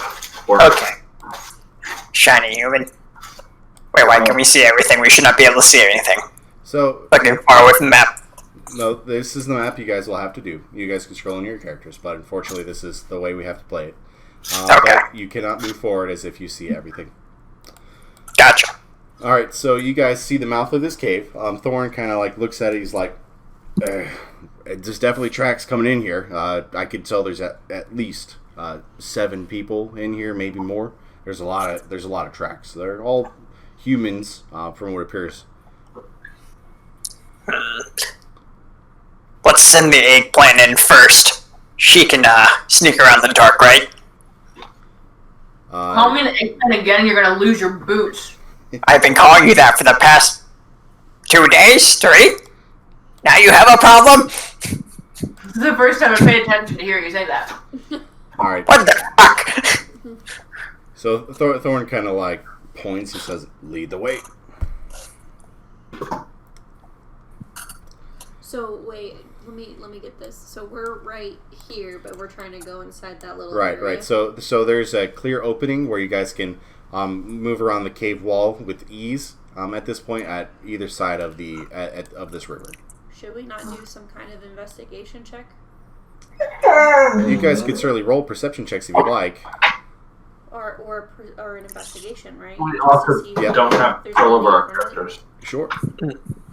So who would like to do an investigation or perception check? I'd like to do a perception check at the edge of the cave entrance. All right, edge of the cave entrance. Go ahead and roll perception or investigation, whichever one you'd like. Alright, let's see. Which one do I have an advantage in? Perception or investigation? Ah, okay. Normal. All right, so you call back to everyone and you say there's no traps. So you see like nothing. It's pretty dark in the back. You can see some dim lights like way above. It looks like the cave mouth kind of goes up rather than down, where the water kind of travels down. But it looks like there's a lot of man-made stonework inside that people go upwards in. But you don't see anything harmful. Also, we can't move our people. All right, yeah, well, that's good. So, Gregor, you walk in as you're investigating, and you're calling everyone behind you. You click up a tripwire. You trip over a wire at this point. It pulls down something, and immediately, like a pit of, not hot oil, but just like tar kind of falls on you. And immediately after, like a bag of feathers falls on you, too. There's You can hear laughter in the distance. Like people cheering, like really far though, like they're laughing. Fucking shiny hair looks like a chicken. No, Yes. you do. That's you. That's you, Kerbag. Oh, that's me. I am a You're chicken. the one that had to investigate and roll a freaking 7. I am the chicken. Anybody say a word about chickens, All right, and so- you will become a roast. So even Thorn's kind of like, kind of laughing at you.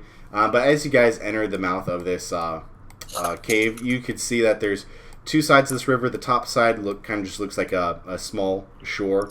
Nothing really goes up from here. There's just really tall cave walls on both sides. But you can tell going on the south side of it that there's a climbable wall on the south end of the cave that it looks like you can climb up to investigate further. Okay. Well, definitely think we should investigate, and now that we've hit a trap, I think that somebody else should have a perception throw. Fine, I'll go wash off the feathers. You are unsuccessful. You are like there's no encumbrance to you. You can still do everything normal, but you look like a chicken. God damn it! Nameless would like to roll a perception check. All right, roll it. Let's see what we get. 9. So you move forward. You kind of like push Kerbag back. You're like, idiot. Let me see if there's any traps. I work well with traps. While walking forward, you step in a bear trap. Actually, and it does. Let me just check. It does 2 damage to you. There is laughter in the background again, and it like they are bellowing, laughing. My goodness gracious, guys.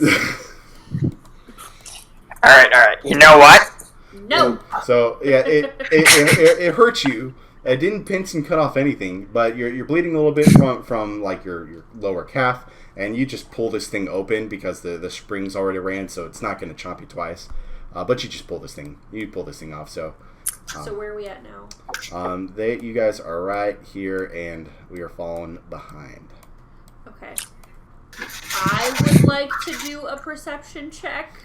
And maybe not set off the traps.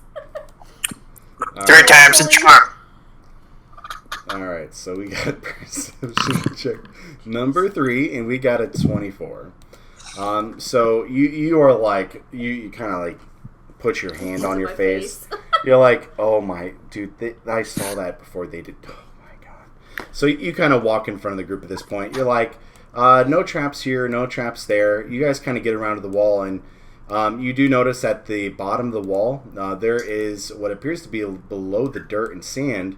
There is like a very metal, like slick metal, like chute where, you know, if you stepped on it, it would shoot you right out into the river, and you'd have to swim back over. It's like a shallow river, but right at the base of this like wall you have to climb, it looks like there's a trap set for it to like if you mess up climbing it, you're gonna get shot right off the wall. So you're Maybe we'll get the chicken feathers off. So wait, let me just. So that means you have to climb the wall. Right, you have to climb the wall, but at the base of it, if you step on it, you see that it's very slick and oiled down, that you would slip and go down. So you'd have to be extra careful to climb over this onto the wall and then successfully climb up the wall without like stepping down. Okay, that is what exactly I'd like to tell everybody is going on right now. All right. Thorn like collapsing in the back, like, good job. I liked you, fish lady. All right, who's the first to go over the wall? Can we not disarm the trap? I suggest maybe the big chicken go first. I'm already oiled up. Let's go. All right. Make an athletics check. No disadvantage? There's no disadvantage. You're pretty fine. You're just a climbing chicken. You get up there, no problem. Like it's like a 20-foot wall, and you probably make it in like 4 steps. Like you're pulling yourself up and thrust yourself up the wall, and you get to the top, no problem. You didn't bring any rope with you, so everyone else has to climb up there normally. So who's next? Whoever falls second is a chicken. Grigor shall go. All right. Make an athletics check for me. 20. You make it up just fine. Damn it. Thorn will go next. We'll see what Thorn can do.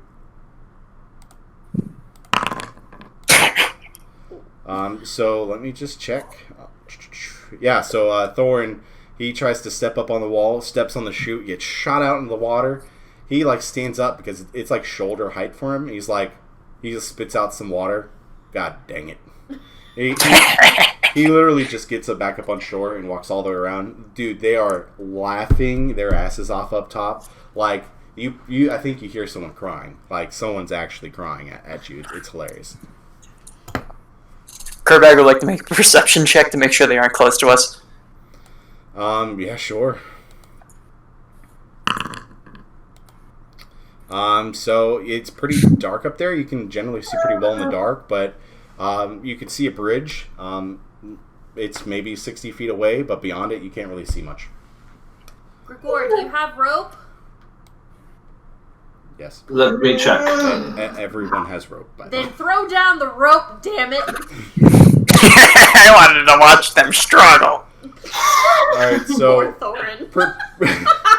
pretty much everyone has like anywhere from 60 to 120 feet of hemp rope, and it's rope that you guys will be able to get back because it's not going to be one-time use. So, who's going to use their rope?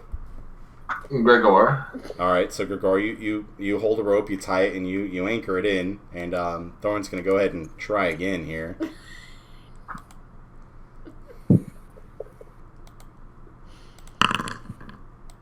He makes it up. Thank God. So, Nameless and Surrender, you're next. I'd like to roll to see if I can get up without using the rope.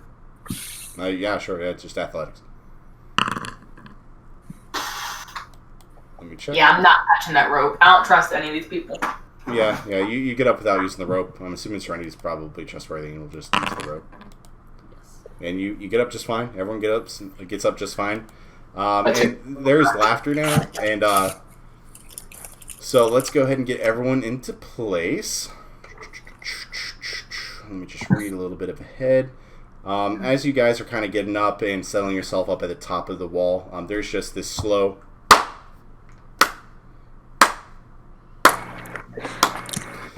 there is, and now there's light. Like, they've lit lanterns across the bridge so you guys can see well. There's a very big man with, like, a bandana, broken teeth. You can see, like, a golden filling. And he looks like a bandit, like the stereotypical bandit. Leather gear, a sash. And he's clapping at you. What a performance! Oh, no! You found us! We'll just give over all our loot. Oh no. We usually have to hunt magical items, but they never just waltz right into our camp. Kill them. At this point, we're going to get everyone into combat, and I'm going to show everyone behind the bandit speaking to you. There are a few bandits moving what appears to be a cannon near the side of the bridge, and points it in your direction and begins loading a cannonball and powder. We're going to be rolling initiative. Let me go ahead and get this ready. Alrighty. Wish I could. Are we? Yeah, I'm getting everyone. So, Kerbag is up there first. Grigor, Nameless got up there pretty easily. Thorn had a little mishap, but he got up there. Fucking dwarf. Oh shit! I think it just killed you. No, it didn't. No! Kerbag just exploded. Pull I have been turned into a chicken. Rock. Alright, so I believe you guys can all start rolling initiatives now. You guys look across the bridge. Kerbag, with ease, you notice that a few of the individuals across the bridge are the people that you saw following you in the town. If you fuckers fire that cannon, I will personally rip out your intestines and feed them to you. Can I make an intimidation with that one? Sure. Okay. I doubt this will do anything, but I want to use intimidation. You gonna intimidate? Ooh, I'm so scared. That's like giant cannon. All right, so you impressively, like, you're growling, like, your muscles are getting bigger, the veins are popping out. Like, a few of the bandits, I'd say the bandits that were loading the cannonball actually dropped the cannonball, and I'm going to go ahead and say that they're going to miss out on the first turn of combat with the cannon because you actually scared those guys, but the rest are still kind of converging on your position. You guys are able to get in position on this valley. Oh, you guys are rolling initiative. Sorry. No, you're fine. I thought you guys were rolling something. So I'm fucking dwarf. I'll give you guys the ability to go as close as the bridge as possible, but no farther before we initiate combat. So where would you guys like to set up combat? I would like to be one of the first people at the bridge. Kerbeck would like to be second. I'll stay behind. Where do you want to be? Not in the front, like y'all idiots. I want to be in the I back. was like, I want to be in the back. I don't want to be right up there. No. I'll stand behind the Kerbeck so that, he gets attacked, not me. Yes, let's all just bunch up in case they shoot a cannon. He's gonna hit the big guy before he hits the little guy, so I'm fine with that. I will use you to meet you. I love how cannon has initiative. I want to be over here. Alright, so let's see. Thorn's probably going to set up over here-ish. Nameless, where do you want to be? She said behind Kerbeck. Okay. Yeah. I'll be behind.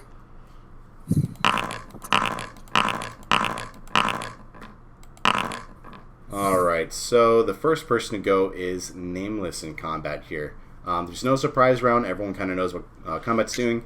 The cannon is not going this turn. The cannon, they dropped the cannonball while trying to load it. Jim and the bandit are both stopped for this turn while trying to load this cannonball. Okay, so just a question here. I can't use any of those very fun witch doctor things yet, right? Not until you find a dead body and touch it. That's fantastic. Okay, so then can I do the, can you go to my, Vulcan? The magic missile one, right? I think that'd be better than the hell thing.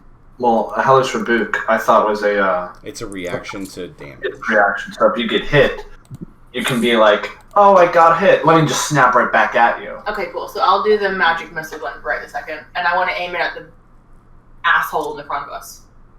So you're gonna aim the witch bolt? The Magic missile. Magic missile, and you're gonna aim all 3 bolts at the bandit captain. Can I do anything to the cannon? Like, can I knock it off or destroy it? Is it possible to do that? You guys have free reign to critically think about what that cannon can do, or what you can do to stop that cannon. Okay, so then I want to do 2 bolts at the big guy and 1 bolt at the cannon. At the cannon? Yeah. So I want to see if I can't destroy it, so it can't be used towards us. All right. Go ahead and roll that magic missile, and roll it 3 times. The first 2 will go at the. No, in the damage you can click there. Oh shit. Okay. So the first 2 will go at the captain, and the third one will go at the cannon. All right. So you hit the cannon, but the cannon kind of just blusters, like it kind of jots backwards. Doesn't really phase the cannon too much.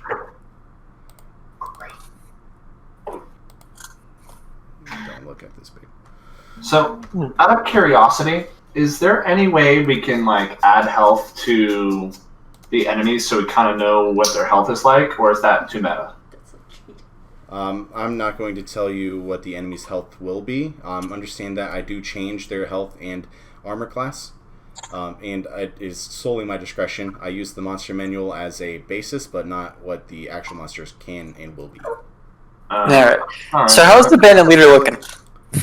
So 2 bolts hit him square in the chest. He kind of looks at you and grins. That's the best you got. So the next person in order is going to be Ash, who kind of tries to push by and gets right up to Kerbag. And he's going to go ahead and just try to make a swing at you here. Let's see what he's got. I thought I had 16 AC. What's your AC now? It's 15. It's just 1 point. It doesn't matter that much. I thought you had 16 as well, now that I think about it. The 16 or 15, he does land, and he's going to roll a normal full damage 9 at you, by the way. God damn it. So let's go ahead and get that. Yep. I got that.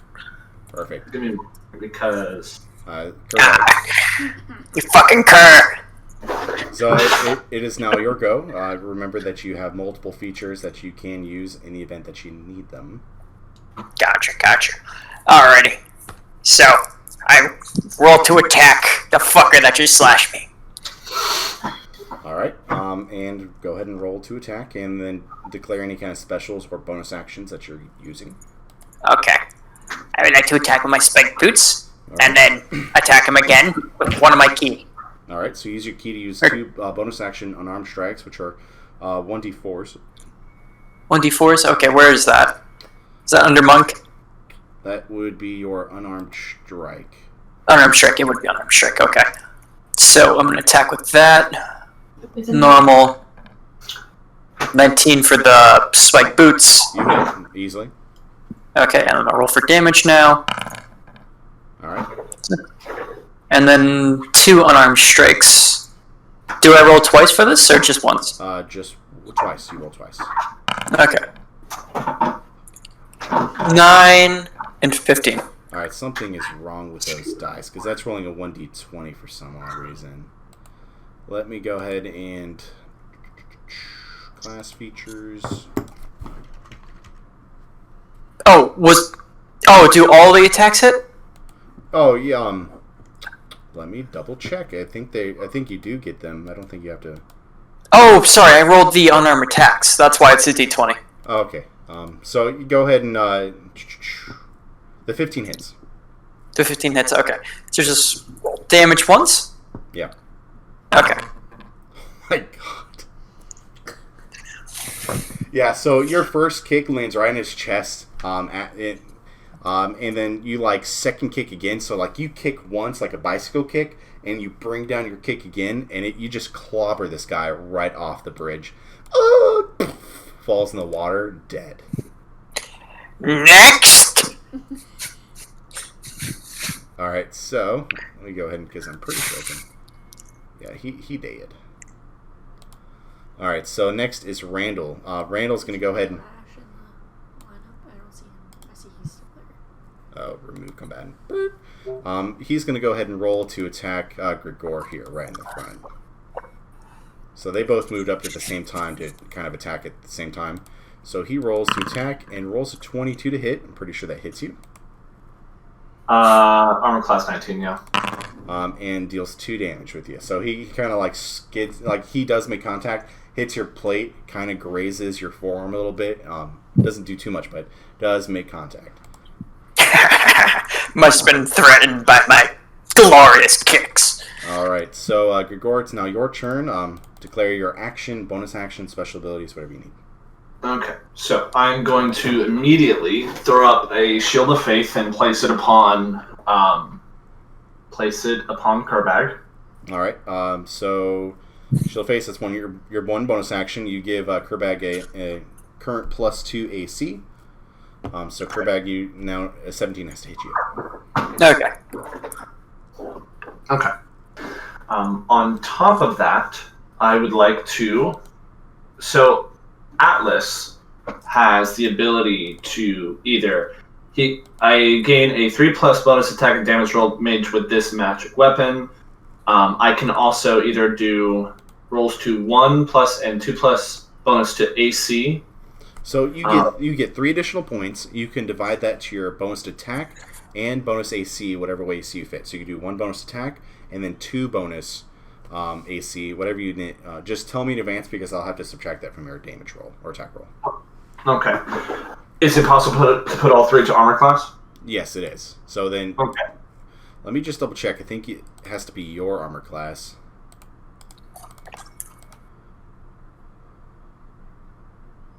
Yeah, so then your armor class would then be 22. Okay.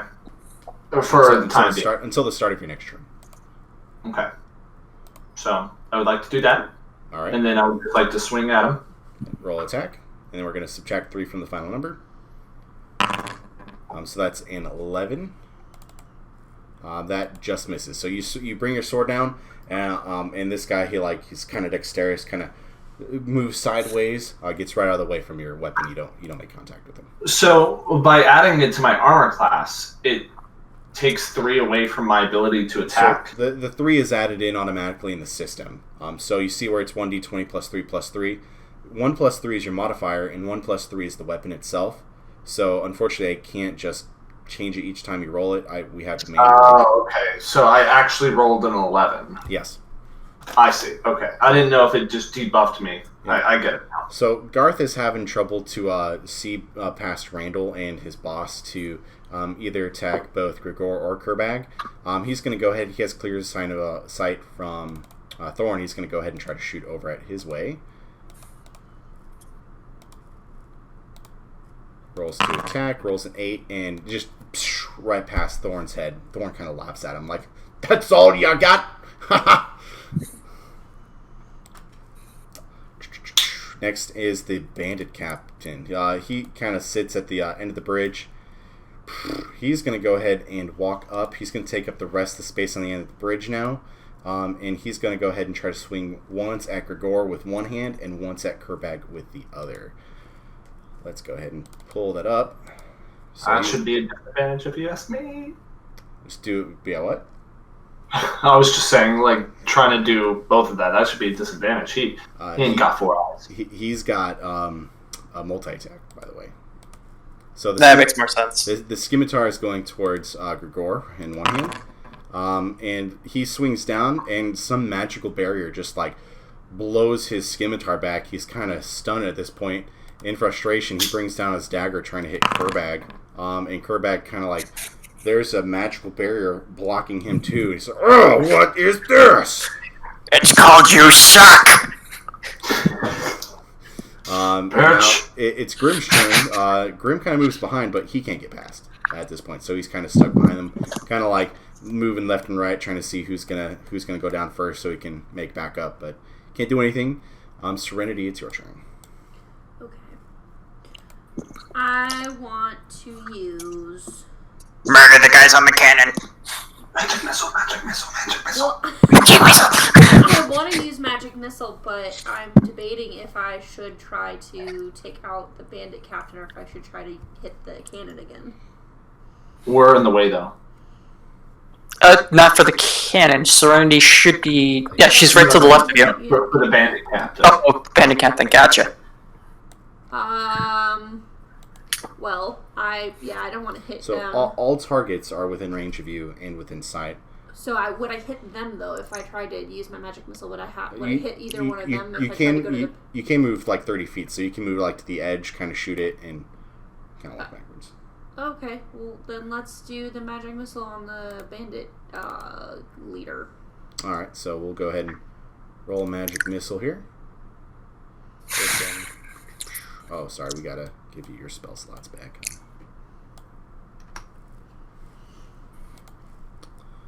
Alright, so magic missile, we're going to roll damage 3 times, and you've declared all 3 are going to go at the captain. So, yeah, you blast this guy a few times. The third time you blast him, he kind of winces back, steps back, says, "Oh, I'm going to kill you first." I'm kinda in your way, jackass. So? You're next, then. I love how we're facing away from them. All right, so Jim, he's Oh yeah, that's amazing. He's successfully loaded the cannonball at this point. So he's coming around, and he's kind of stuck at the edge of the bridge too. He can't really get past. There's too much fighting, so he's kind of waiting for a space to get through. So Thorn, let me go ahead and see what nice things Thorn can do. He's a dwarf. He can't do shit. So he is going to Hunter's Mark. Let me just check. Yeah. So Thorn is going to Hunter's Mark, the bandit on the cannon. So if he does hit, he does an additional 1d6 damage. And he's like just marked basically for this whole combat. He's going to use his longbow. He's going to roll to attack. Rolls a 16, which hits. and 11, which he nails this guy in between the eyes, and this bandit's dead at this point. Whoop. Good job, Thor. Wait, shouldn't you leave the body up there just in case somebody wants to touch it? Sure. Yeah, let's leave the body alone so that I can have fun with it. Alright. So Thorin shoots that guy in the middle of the face and he just falls down. So now we go back to the top of the order and we're at Nameless. Okay, so the guy's dead? On the cannon, yeah, he is incapacitated. Right now there's no one manning the cannon. However, the captain's like, Jim, get the cannon! It's loaded, fire it at will! I can't get to him in time to, work. Magic missile, magic missile, magic missile. See my things. Yeah, I mean, you could do anything. You could do Witch Bolt, whatever you need. What does Witch Bolt do? It does 1d12 damage, and if you hit it, then it does 1d12 damage every single time it's your turn automatically for the remainder of the combat. What's Witch Bolt? Do I even have that? Murder the captain! You do. So you have to hit it though. It's not something that's an automatic hit. Yeah. Correct. Yes. So you could be safe, use Magic Missile, potentially get up to 15 damage, or you can use Witch Bolt and potentially miss, but potentially constantly always do a 1d12 every time. I'm going to try and do Witch Bolt. I'm going to move to the right a little so I have the big guy in my line of sight and hit him. Yeah. Hopefully not the big green guy. Alright, so yeah, you easily move to the side a little bit. You kind of you feel this inner dark energy build up inside of you, and it kind of this bolt shoots out of your chest. Go ahead and roll to attack to see if it hits. It grazes right past, and unfortunately, it does not land. Why it's not hit? Now, if it grazes past him, does it then go and hit that other dude? No, not necessarily. Oh. The guy right behind him is a short dwarf, by the way. Oh. Oh, can you go smash him? Okay. Wish I knew this. If I'm not counting right? That's like what the fifth dwarf gnome you've seen. I said gnome, not dwarf. All right. But I will gladly dispatch this guy. All right. So, Kerbag, it's your turn. You've got the ability to hit both Randall and the bandit captain. I'm going to aim only for the bandit captain and use my last remaining key point. Okay. Alright, so attack. Normal. You hit with your... I'm just going to roll damage so we know. 5, alright. And then you're going to... Well, let me just read the... Let me read your feature. I don't want to rock you out of a flurry of blows. You're good. Yeah, no, it does look like you have to hit them. Yeah, so... Okay. So, roll 2 of those martial arts. You hit the first one. Let me just check. That's close. It's close. You hit the second one. Alrighty. Oh, normal. Alright, so you did a total of 19 points of damage. So, yeah, you first, because you have a spiked boot, you kick his knee. He's bloodied at this point. Oh, you son of a bitch. It's not over yet. And then you kick him square in the chest 2 more times after. You've hurt him. He's a bit bloodied at this point. He's still as though on both legs. So at this point, it is now Randall's turn.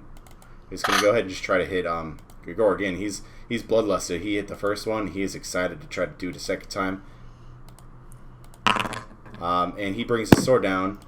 And actually just gets reflected right off somehow. He's confused. He's like, it worked before. Next in order is Grigor. Grigor, go ahead and Alright, declare so your I'm... actions, bonus actions. For bonus actions, let me go to my magic book. I would like to use a Wrathful Smite. Alright. There's no roll on that. You just deal an additional 1d6 damage on any roll. On any damage you do. Okay. So, any targets for the next minute. I'm going to attack Randall. I'm going to use my Atlas. You're going to declare all 3 for the attack or for the defense? All 3 for the attack. All right. You hit. Plenty easy. Okay. And for damage. Now, do you have a 1d6 die, or do you need me to roll? I need you to roll. All right. So you rolled just enough damage. You brought down the sword, and Atlas, while you're bringing it down, he's like, "Finally!" And like you slice like clean through Randall's like left arm and left leg in one slice, and he is just topples down in front of you. Oh. That cost him an arm and a leg. Take it, dude. Thank you for setting up that joke. That was perfect. All right, well, Garth in frustration like points an arrow like right So at. is Randall dead? Yeah, Randall's dead. He's still on the line. You gotta take him out. Oh, you're right. Goodbye, Randall. Even though I have no idea who the fuck Randall is. He was one of the bandits. He was one of the guys following you in town. I know, but we don't know that. So Garth still can't really see either of the 2 front combatants, so he's going to go ahead and just try to hit Thorn again. They're in a like a ranger combat right now. Isn't he behind a wall, though? He's behind like a barricade, but he could still shoot over it. Okay. So he shoots and hits Thorn. Thorn right in the shoulder and does 6 damage. That's nothing, boy. Not like that drink of grog last night. We don't talk about that. Okay. Yep. At this point, the bandit captain, he's bloodied. He's pissed off at this point, and he is going to go ahead and roll to attack. He's going to do the same thing. He's going to try to slash both you guys kind of at the same time. It didn't work last time. Do I still have the divine protection? Yes, you do. You have it for a 10-minute window, dude. It's nuts. Oh. So 17, Okay, good. 17 does not hit you, Grigor. And Doesn't hit me. the 14 does not hit you. So he slashes down again in one wide arc, and both you guys kind of in sequence, move left and right, and he just slices right down the middle and misses both of you guys. It's now Grim's turn. Grim kind of steps right on Randall's dead body in disgrace. Ugh. My boots! And he's going to swing a battle axe down right at Grigor. Doesn't hit. Grigor, you bring up your shield and you stomp his battle axe out of his hand. He just does not make contact well. He's kind of off balance at this point, but he's still there. At this point, Serenity, it's your turn, and Jim is running towards the cannon as well at the same time, sort of. Okay. So there's nobody at the cannon. No, not at this time. Okay. Magic missile. Magic missile. I guess we'll go with magic missile. Surprise, surprise. And Your consolation prize is magic missile. I don't know who should I hit. Just declare your targets. You can. Right now, there's still four players. I was about to say who's alive still. So you on the bandit side. So you got the bandit captain, who's still fighting both Kerbag and Grigor, who are fantastically blocking all the blows like it's no problem. Then you have Jim running backwards towards the cannon, and you have Garth on the other side behind this barricade right now, just kind of firing arrows left and right.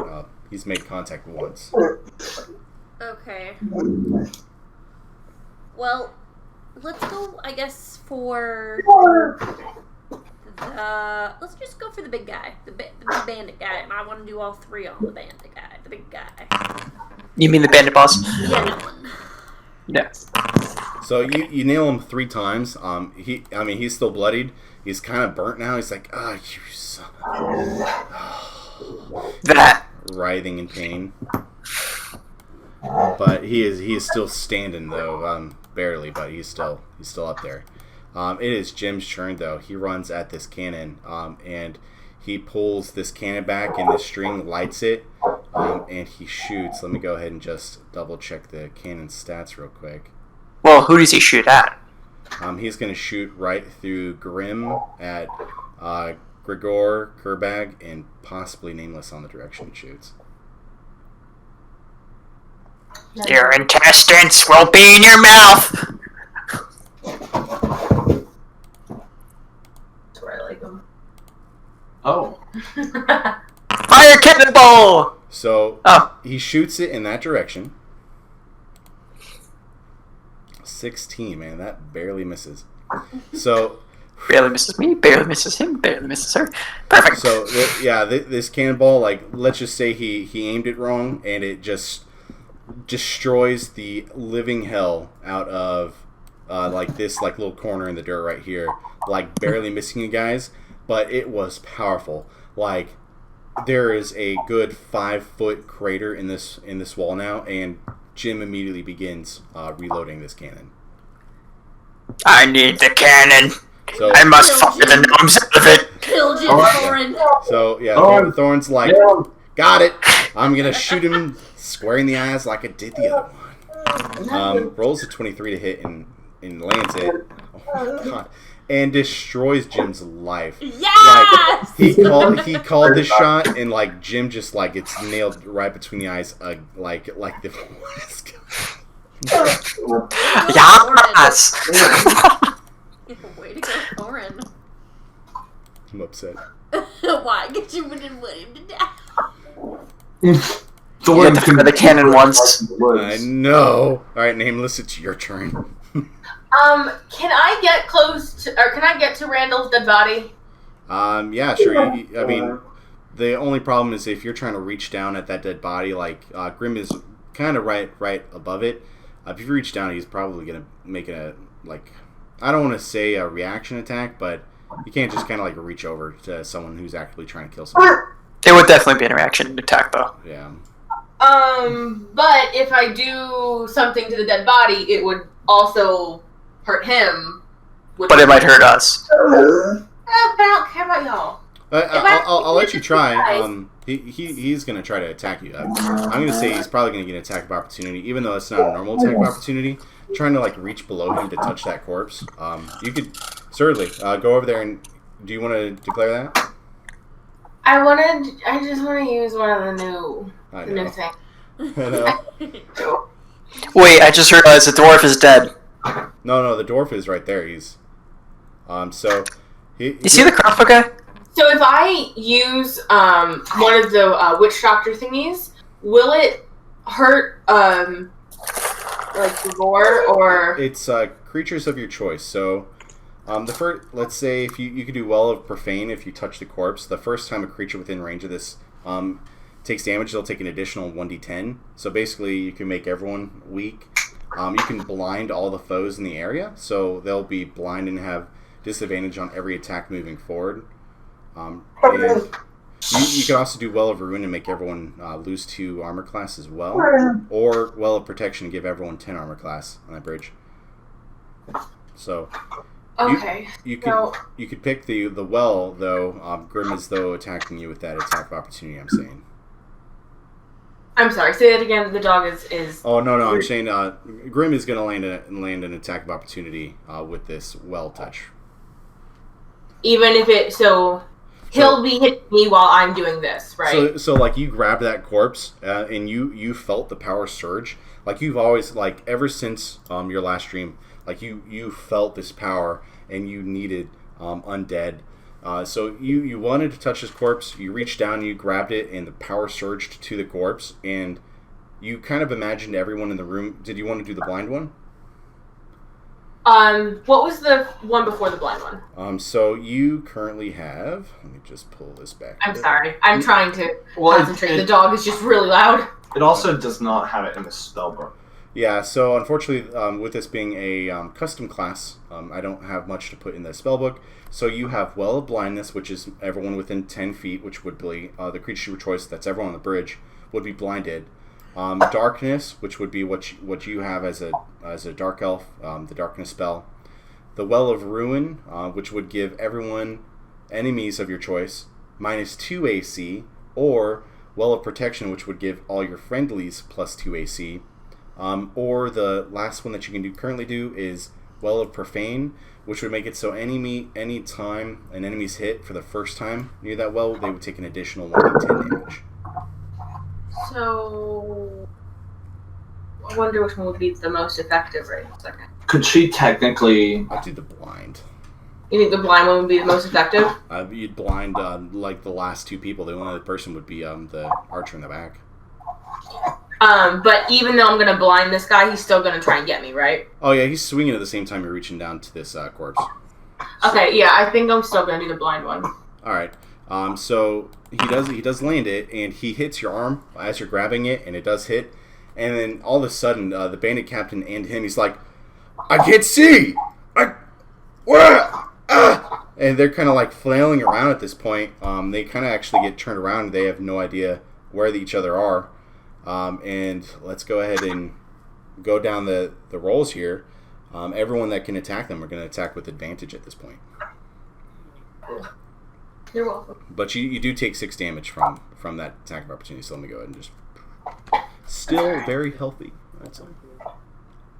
Can you move her? Yeah.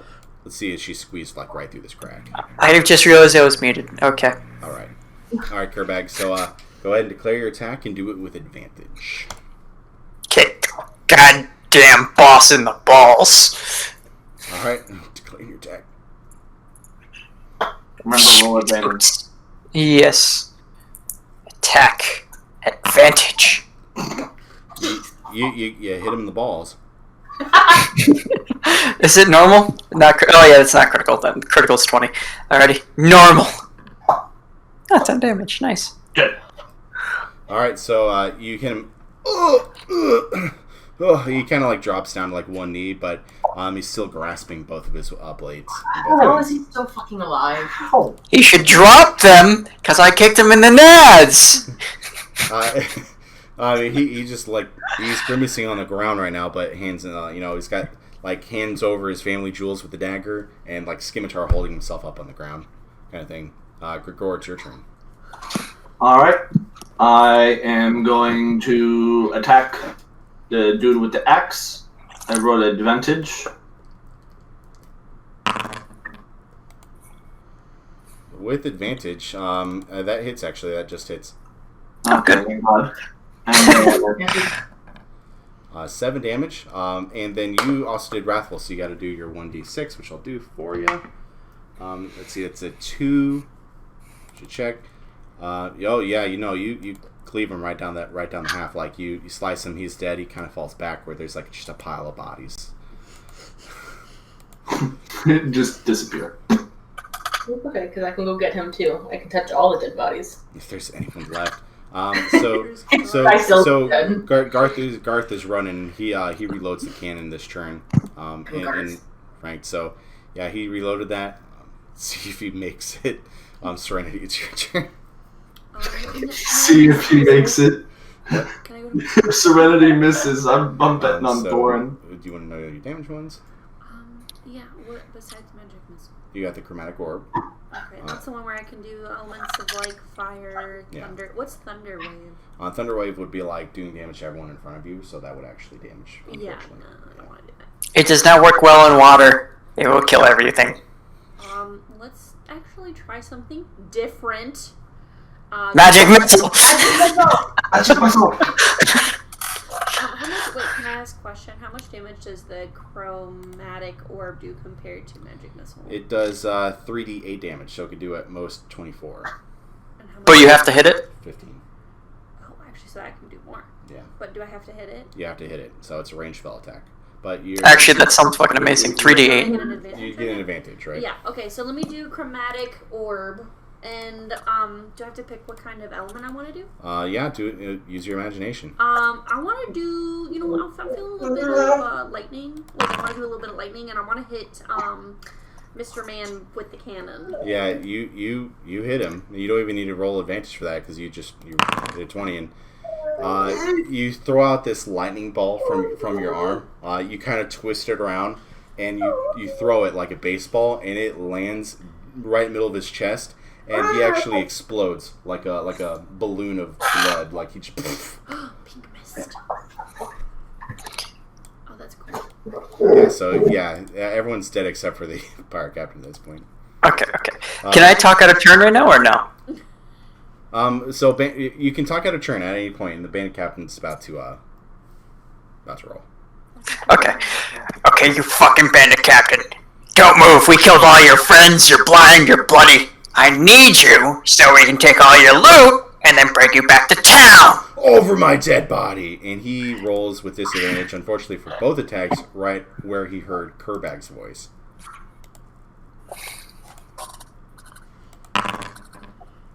And he misses miserably with the scimitar, just slashes mid-air. He rolled a natural 1, by the way, so he threw a scimitar off the fucking bridge. And the second one, like the dagger, he kind of lunges forward, almost gets you, but you just knock that away. You just slam his dagger down. So at this point, it is Thorn's turn, who's just gonna... He's actually just gonna, like where he got shot with the bow, he's just gonna touch his shoulder, and he pulls the arrow out and heals himself, actually, because he's just tired of having an arrow on his shoulder.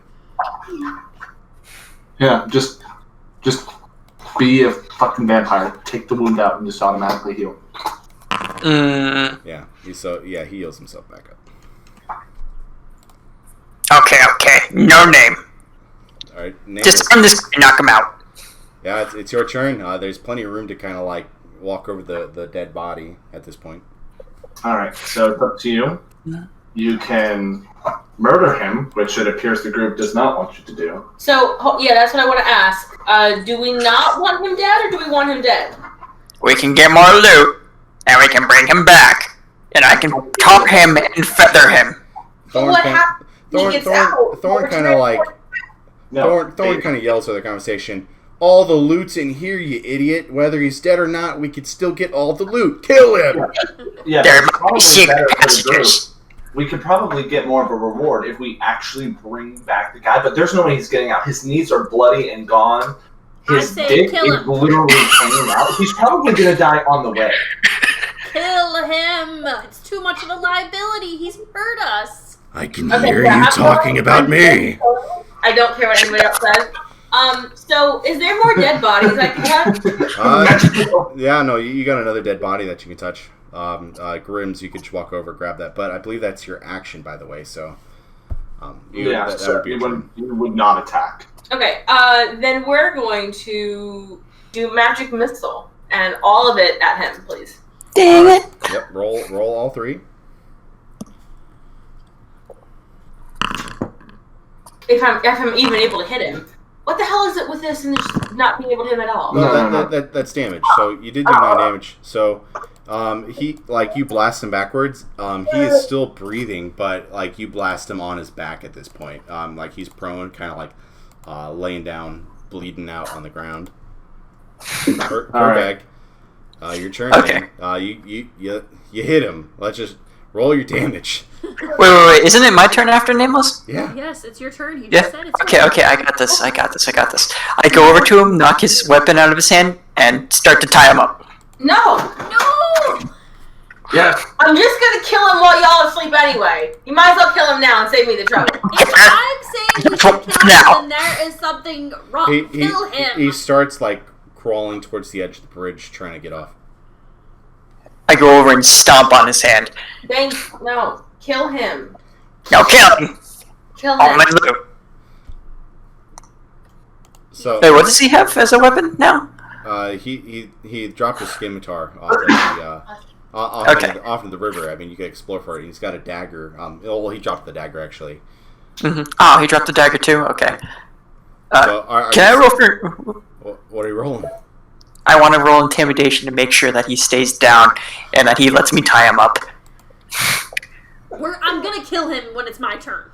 Yeah, like, he's gonna be dead no matter what. It doesn't matter. You can tie him up, but I'm still gonna shoot him.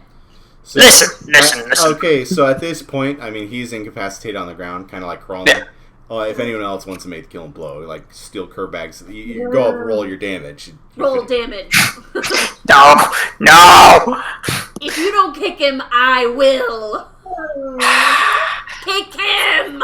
Fine. Yes! No. Do it! No. The fish lady has spoken. No. Advantage. She is not playing any instruments. You have your own decision to make. Shut up, you stupid shiny human. Attack the bandit! Think of it this way. No. You can kick him as much as you want on the way there. No! No. Just It is called. Yes! Alright, so he was on his last Said, he was probably going to bleed out in the next minute or so. He is just profusely bleeding blood. You have sliced major arteries, and it's filling the cracks on the bridge at this point, pouring through. Kerbag, out of the lust of blood that you have in your heart, you go up and you just stomp on the crown of his head, and it just caves in at this point, and all muscle, all life just kind of stops, and he's limp at this point on the bridge. that was grosser than I imagined. God damn it! That was fun. Clip my shoes now. Okay. Loot time. Loot time. Alright. I take the cannon. I'm going to attack his body.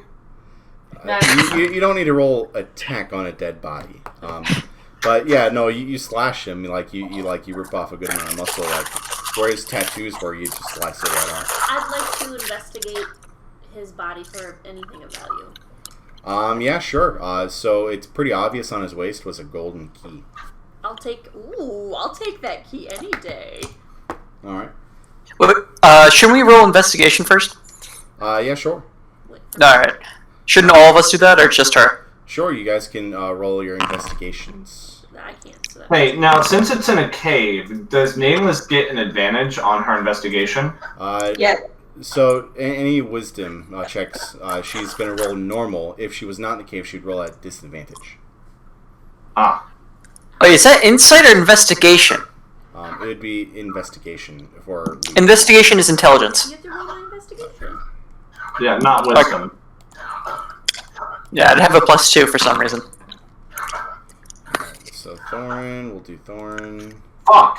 I got a 4. You get the tattoos! Ah. How did Kerbag roll higher than me? That should not be possible. Because you are an eggplant! So It truly is the fish out of water. So you guys are rummaging through this cave. You kind of have like a loot pile in the middle, sort of everything that you're finding, because you're going through like knapsacks. You're looking under covers. Kerbag is being super thorough when it comes to looting. Like he is taking pillows out, and he's finding gold coins in the pillowcases and stuff. And cumulatively, and you guys can split this as you need. At this point, there wasn't much that was found. You guys, well, actually, there's also a chest too that Serenity has the key for. I want to open it. So, you open it? Wait, you hesitated! You hesitated! And we all see it. I open it! That's what happens. You're like, you really want to open it? Alright, so you do open it, and you hear a small whirring, so whatever trap was on here, unfortunately, as soon as you opened it, it was just really poorly put in there. Oh, thank the Lord. But you do see that there was a saw blade built into the top. Had it been working, it would have shot out and gutted out what was over there. Oh my goodness, I'm glad it didn't work. I'd like to take what's inside of it though.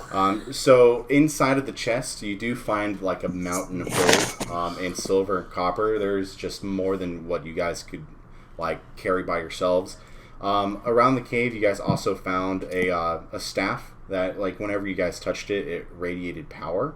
But you don't know. But you guys do know that there's something with this. You found an amulet in the chest. At this point, the same kind of thing happens. You guys kind of touch this, and you guys detect that there's magic. Normally. I know where we're Fuck, we have to go back to the gnome.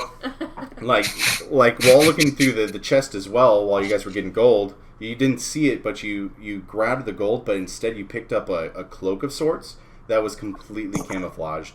Somehow you didn't see it, but you do pick it up. Ooh, an invisible Lots. cloak. Oh. So besides the staff, the amulet, and the cloak, you guys found a cumulative 100 gold, 500 silver, and 2,400 copper pieces. Oh. So how would you like to split that up? Evenly, as much as possible. Kermit gets the cloak and 20 gold. I'll carry the necklace and the staff, thank you. And the cannon. None of this sounds right. Are you telling me the big orc gets the cloak of invisibility? Doesn't make any sense. I can literally sneak around and take that bow from you. And the potential thief, right? She got the bronze crown and didn't even tell us is going to get the staff and the amulet. I think we should be smart about this. I think we should designate someone as the loot carrier of magical items. And we can split Why the would gold. that be you? No, absolutely not. I'm the one that has the most magic, which means I get the magic. Most magic who? Mermaid, shush. No, no one's talking to you here. I'm the one. You have all the fun things. I want something fun. Listen. Plant. I have been the most open about what is going on. I feel like you have not been honest completely with us, and you want to take all of the stuff that we have when you, not me, were in jail 3 days ago. That I don't think that's a smart idea. That was not my fault. That was their fault because they wrongly accused me of something I did not do. I also do not know how to work these, so I'm not going to give you... Ladies. I got this. Just have an arm wrestle. Alright, Atlas, what should I do? No, don't ask your stupid sword. So Why are you crazy shiny human? So Atlas kind of speaks up. He says, I don't know. They're magical items. You should get them identified. And then think wisely who would benefit it the most. But you shall not replace me, so the staff is not yours. I wasn't intending on replacing you. Well, That was terrible advice. I was talking about who should hold the item. Mermaid, I have my own necklace. You can have the necklace. I'll carry the staff. Alright, so just so everyone has the math here, you guys got cumulatively 20 gold each, 100 silver each, and 480 copper each. That sounds nice. Did you already put that in our stuff? Or? I did not, so 20 We got 100 silver and how much copper? So you got 100 silver and 480 copper. And 20 gold? 20 gold, yes. Isn't 100 silver 1 electrum? We're skipping electrum. Okay, fair enough. Yeah, that sounds a little bit too shocking. How much silver is 1 gold then? You guys can round it up as much as you want to the next, but it's 100 each, right? So 100 copper is 1 silver, 100 silver is 1 gold. So technically you got like 21 gold, 4 silver, 80 copper. Alright, I'm just gonna put it in like that, because that's gonna annoy me. Yeah, that's what I'm doing too, but someone might want to roleplay a mountain of copper. Gotcha. Alright, so... Well, you can put the... Oh, never mind. Yep. Can I take the cannon still? The cannon's really heavy. I mean, do you want to... Maybe he could... Wait. We should do an investigation check to see what the cannon is made of, because it could be worth something to that smith. It's made of cast iron. So We should take it. You want to take a cannon through the forest. The smith, it could be worth a lot of money to him. He can melt it down. Okay, I got this. We'll tie a rope to it. Me, the paladin, and unfortunately the dwarf will carry it. And we'll have the 2 fine young ladies go ahead of us. But we have horses. Can it not roll? I did not realize you had a horse. Yeah, I it have does. a horse. You're not going to commit animal abuse by making a horse carry a cannon. But they carry wagons. It's Horse. But the wagons are full of heavy shit. How did they get the cannon up here in the first place? Horses.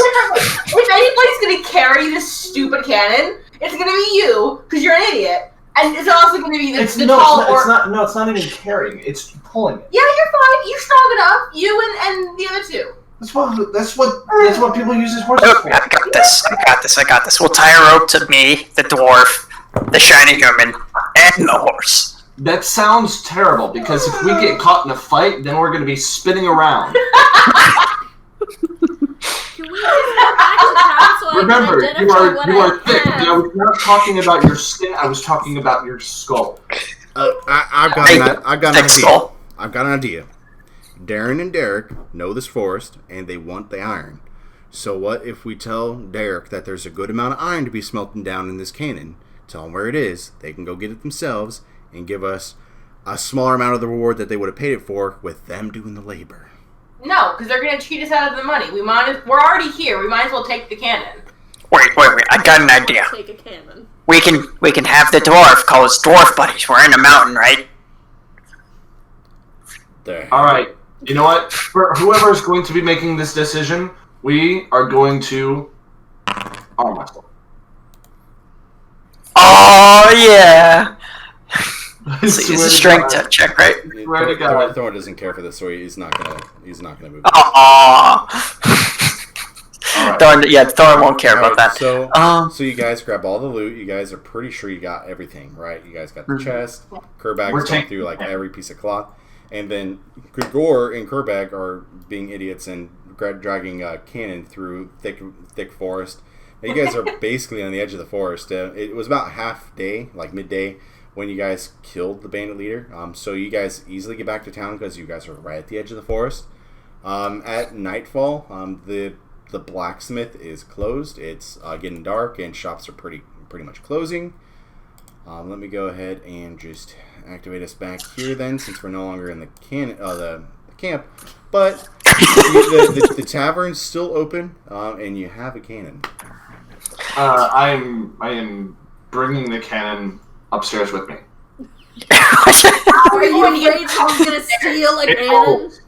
So, half of it. You carried half of it. We'll split the cost, or we'll split this money. So you guys walk into the tavern at this point. Mira's like, "Hey, laddies, do you guys have a good? What's the cannon doing here?" There's like a bunch of drunks who are like passed out, like on the bar at this point. It's pretty much closing time, and everyone's gone home. Few people drinking still, but mostly passed out drunks. And she's kind of looking at you like you're crazy. Okay, listen, pretty bright lady. I won't tell anybody about that picture you have of Darn. Just hide the cannon until morning. Who's gonna steal a cannon?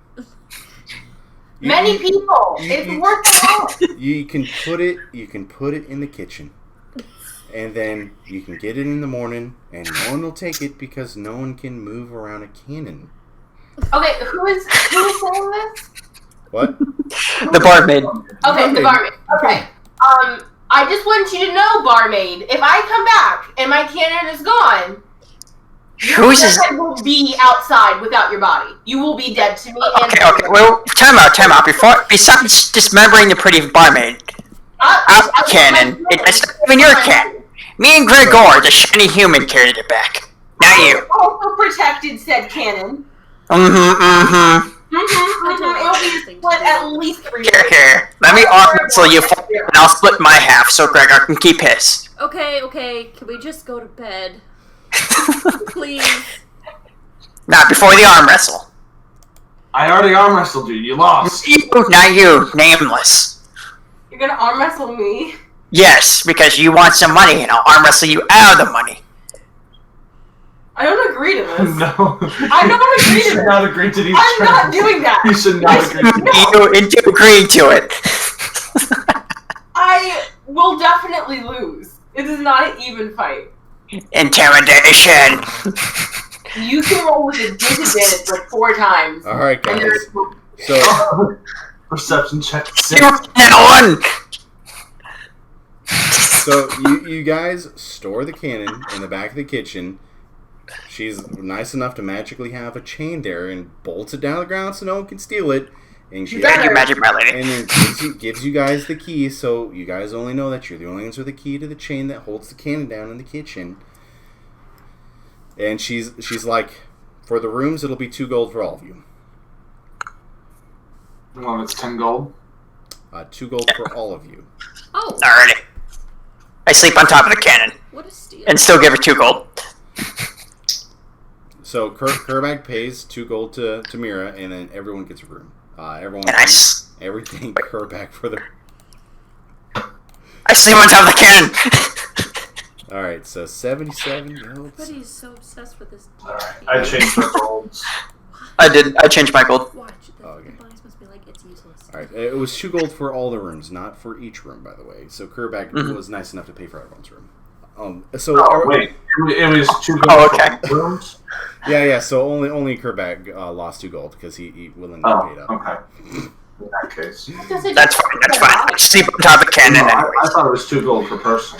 All right. So you guys go Which to is bed. really expensive, actually, if you think about it. Uneventful night. You guys all sleep. You wake up in the morning. And we go check on the cannon. All right, so you guys are slowly waking up. All right, like now you guys aren't sleeping worrying about the cannon missing, right? Let me go ahead and go down.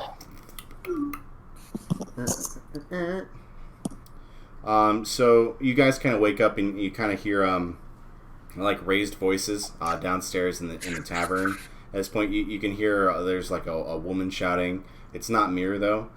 And so you guys kind of make your way downstairs like one at a time, but generally as soon as like the yelling starts, you see the woman who was with Lieutenant Briggs that he was giving the orders to, that kind of stood guard outside of the sheriff's office where the cells were and Nameless was, yelling and pointing fingers at Sheriff Honor. Honor got here early at breakfast time to begin drinking.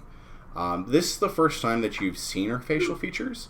Before she was, you could only see her through like the feminine plate armor, the plate mask. You saw some like brunette, orange hair kind of laying on the back. You can see that she has dark brown eyes, but she's scowling at Sheriff Honor. You guys don't know whether to be like fiercely attracted to her or absolutely terrified. I am still appalled by her because she is a human and not an orc. So she's pointing in Sheriff Honor's face and she's yelling, "Briggs was under your protection detail. Where were you? There are 2 deaths on your hands." Honor is like deep into his drink, like trying not to pay attention and just like morning drinking. Like he barely lifted his head. He's like just staring into the mug and the drink. "I took the day off. I gave the detail to a new recruit. A new recruit to protect a lieutenant? Are you out of your mind?" Honor is just like kind of waves his hand at the woman. Currently, and she like grabs his hand and slams it into the bar. "Just know when the prince hears of this, your head will sit pretty on a pike at the gallows." And Honor looks at her now. He's writhing in pain because she's like slammed his wrist down, like he's hurt. "Sandra, is that all you think of me? A pretty head on a pike? We went to primary together." Sandra like grips Honor's wrist so tightly that he's actually fallen off the stool onto the ground. "You can't keep bringing up the primaries." And like Thorn like rushes at this point. Like he kind of jumps down a few stairs, pretty agile for a dwarf, and like he kind of like puts his hand over like his wrist. He says, "Milady, what seems to be the issue?" She lets go of his wrist, and she looks at Thorn, and she looks at Honor. "We've been given orders to be here for 7 days. It's been 4. If I don't have a name and the killer in chains by day 7, I will have to return to the prince and tell him what's happened, and I'll relieve the executioner for his duties myself." She storms out the door, and at this point, like she just got out so quick that you guys couldn't really talk to her. Honor picks himself up and he's like holding his wrist, like it's bruised, like purple and red. It might be broken from what you can see. He just kind of looks at you all. "It's a good thing you've come around. I just don't know what to do. There's been a murder. I've got no men to spare, and all my guard have been patrolling the streets in the countryside. I need your help." Where's the money for the Baron's recount? Oh. Wow. I didn't even know you killed the bandits. I promise you get paid if I'm still alive by week's end, I'll make sure you're paid. What is Okay. going on? Give me your sword, and we'll call it even. Kerbag, shh. What is going on? It's Nobleman Byrne and Lieutenant Briggs. They're dead. They're dead? Good. What happened? Nobleman Byrne, he took Lieutenant Briggs up to his vacation home on Lake Ellentine. It's normal for him to do it, but I just got the position. I didn't know there would be any issues, so I didn't know that they'd all be killed. And I put a new recruit on the protection detail. Now they're dead. I need your help. Not a single guard would go into Ellentine Forest by themselves at this point, let alone a murder scene. Five. You wouldn't be afraid of a few wolves, maybe a goblin, would you? I need someone to go figure out who the killer is. Otherwise, I think I'm gonna be put to death here. I'm at fault for the lieutenant's death. All right, give us the ranger that's somehow in town with the smith, and we'll be on our way after we saw the cannon. I can't give you the ranger. I can't give you the smith. I don't even know. No, not the smith, just the ranger. Why do you need the ranger? Because he seems like he knows what he's doing. And he's not Thorin, who's also a ranger, and is shit at his job. So, are I'm you just saying... glad I couldn't dare to see him get killed in the first place. Shut up! So, he kind of like looks around like he's like weeping, like at this point, like he's in pain. He's barely gotten back on his stool at this point. He's holding his wrist. Like his hair's like matted down in the front at this point, kind of like sipping into his drink. He's like, "Are you guys gonna help me or not? I hate to do this again, but I have nothing else. I don't know what to do." Well, we No. have Yes! we have the map of the forest. It would be easier to help this time, so we know where to go and who to avoid. You don't deserve help. So Gregor, without speaking, just as an act of kindness, goes up and uses lay on hands to cure his wounds of his hand. So you put your hand on his wrist, and you like your shoulder begins burning, and you can actually feel your tunic, like your day tunic that you sleep in. It's actually warming up and actually burning a little bit through, and there's some smoke. But the power radiates through your palm into his wrist, and you can actually visibly see his wrist readjust itself into position, and some of the purple and swelling actually die down. And he kind of looks at you. He's, "Thank you. By Pelor, you have a gift." It is not a gift. It is a blessing. Oh my god, ew. That was disgusting. Hey. I'm a paladin. Fuck off. I was saying that to the palace, not to you. Oh. He didn't deserve to be healed. He didn't deserve to be saved. None of them do. We shouldn't even go out and look for him. You did not drag the cannon. Be quiet.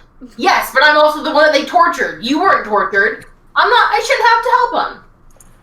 What's in it for me to help them? Nothing. Absolutely nothing. Listen, I'll give you 50% of my share of the cannon if you help them. Make it 75. No. Get the shiny human to get the other 25%. Look, No. I know you owe nothing to me. What I did was wrong. I had my orders, and I can't disobey them. I work for the King's Guard. I'm a sheriff. If it means anything, if money is everything to you, I can give you another 100 gold if you can find the killer and save my neck. Deal. Fine. Look, it's terrible. We haven't even had the time to bury the men, Lieutenant Briggs or Nobleman Byrne. They're in a cart outside of my office. We were able to put them in a cart and bring them back here. Feel free to look at them. Go up to his house. It's right off the lake. It is a dock. You might have seen it since you said you're at the lake before, but it stands out. You don't even need a map. If you just walk the shore, you can find it. It's pretty much on the south side of the lake. There's a murderer in Arcanine. Watch your backs. You shouldn't need a key either. The door was completely broken open. First, we sell the cannon. Second, we help you. Well, I'm really interested to see how much I can get for this cannon. I want the freaking cannon money. You are not getting any of the cannon money. You didn't drag it. I definitely am. No. Yes. It can be 3 ways. It can be split 5 ways since there's 5 of us. Well, actually, no. The dwarf did absolutely nothing. You didn't think either. I don't want the cannon money. Just. Okay, 3 ways. You can do it 3 ways. 3 ways. 3-way split of the cannon money. Gregor goes over silently to Kerbeck and confers with him. Should we allow it? No. It won't happen no matter what. You can't hear us. I can hear you. No, you can't. I'm sneaky. No, you can't. You are about to get kicked. Alright, so, like, you guys, at this point, you have the cannon. Everything's open. You can hear the blacksmith ringing his hammer in the distance. You hear just fine. You still have the carts behind the sheriff's office that you can look at. You don't need the key, and you've been told that there's a murder at the vacation house in Forest Ellentine. So you got a few clues to work on at this point, and you can also sell the cannon. There's no problem. You guys should walk over the blacksmith with the cannon. I don't want to go to sell the cannon because I don't want any part of it. I want to go back to the scroll place to get the stuff that we got in the loot checked out to see what it does. Oh yeah, I want to go get my staff checked out too. I still want to go to the cannon, Gregor. Come on, we're going. Alright. I'm coming with you as well. I'm going to the cannon first. You go to the magic place. Wait, can I use the cloak of invisibility on myself and just drive cannon there? You don't know it's a cloak of invisibility. You don't know how to use it right because you haven't identified it right. Why don't you give me the items so I can just go and at least see what they are? So you guys can go sell the cannon. So that you can take my staff? Absolutely not. I will go after I have my third of the cannon money. Kerbeck, Wait, does Serenity have like a sleep spell? Why does he need a fucking cloak? He's a giant. Alright, so... No, I'm talking about you. Do you have a sleep spell? We'll just quickly go over it. Serenity's went over with what she has for the magical items in her hands over to Orville's. Obviously, Nameless has a few other items. We'll go ahead and go to the blacksmith. You guys find Derek. Derek looks at the cannon. He's like, oh my! This is awesome. I needed the iron and I can smelt this right down. How much do you guys want for it? A free upgrade on my boots. No, more than that. I could do it, but I wouldn't be able to give you any gold if I got you the upgrade. So, sounds like you guys probably want gold for this, right? Okay, fine. Gold to this. I'll give you 250 gold for the whole cannon. I'll smelt it down for you. That's enough for the upgrade. Make it 300. All right, I'll do 300. And this sounds agreeable. How about you, Gregor? Look, I got a big order today. I've been, I have to repair some of the guards' weapons. Sheriff Renor, his sword was really bent and broken, so I have to repair that. So I got stuff to do today. Okay. I have to repair Renor's weapon. I'll take the cannon real quick. 300 gold. That sounds agreeable. Deal. Agreeable. Yep. So we each get 1 platinum. You each get 1 platinum. Cool. Okay, and then Nameless would like to go over and get my staff checked out. All right, And a cloak. All right, so you guys go in to the. You guys again. It's very rickety. It smells like new book smell, but not in a good way. Like its book's been laying around for a while. You guys enter into Orville's. What can I do for you today? I would like this item to be reviewed to see what it does, please. Okay. Not have my head explode. And check this item out too. 5 gold each.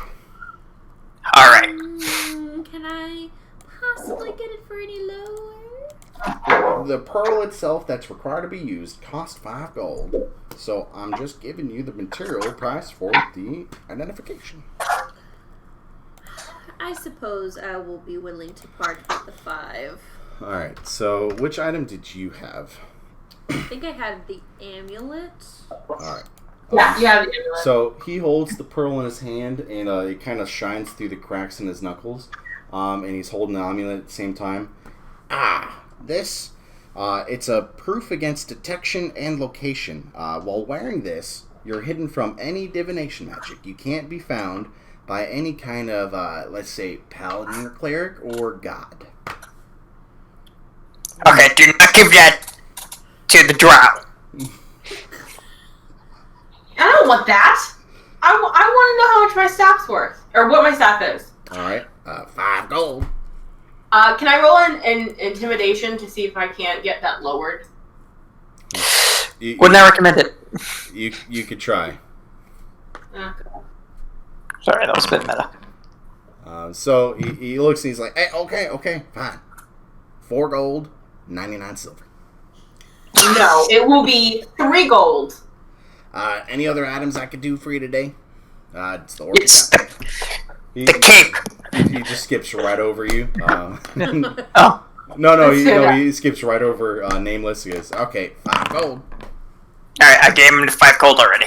Alright, so let me just go over here.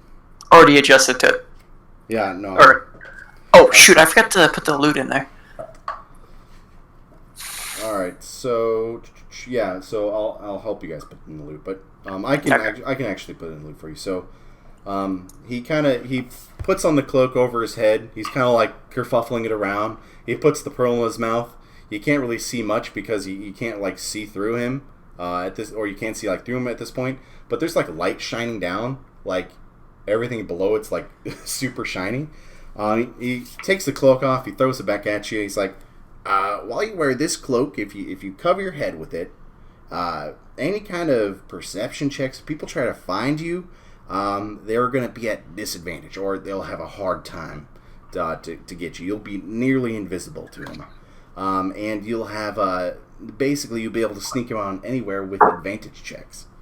Advantage on your stealth checks. Definitely wearing that. It will be made to any color in your environment. Whether you're in the snowy mountains, it'll turn white. Whether you're in the forest, it'll turn green.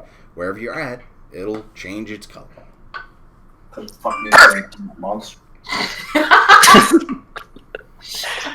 So the cloak on you, Kerbag, it like goes down to the middle of your back. I'm still wearing it. I'm taking up this chainmail too. I want to look amazing. Put a little scarf and throw it around. What if I offered to pay for him to get the cloak? You could. Alright, he kind of looks back at you, Nameless, like, have you accepted the deal? The pearl costs 5 gold. I can't go any lower. She threw another intimidation check, by the way. It's not phased. I mean, he's giving you the lowest he can. He will blow your head off. Fine, I'll do the 5. Alright. So he grabs the staff. He's kind of like spinning it around like some Star Wars movie. He's just looking real weird. And then he holds it in both hands. He's got the pearl in mouth. He's humming. I'm almost there.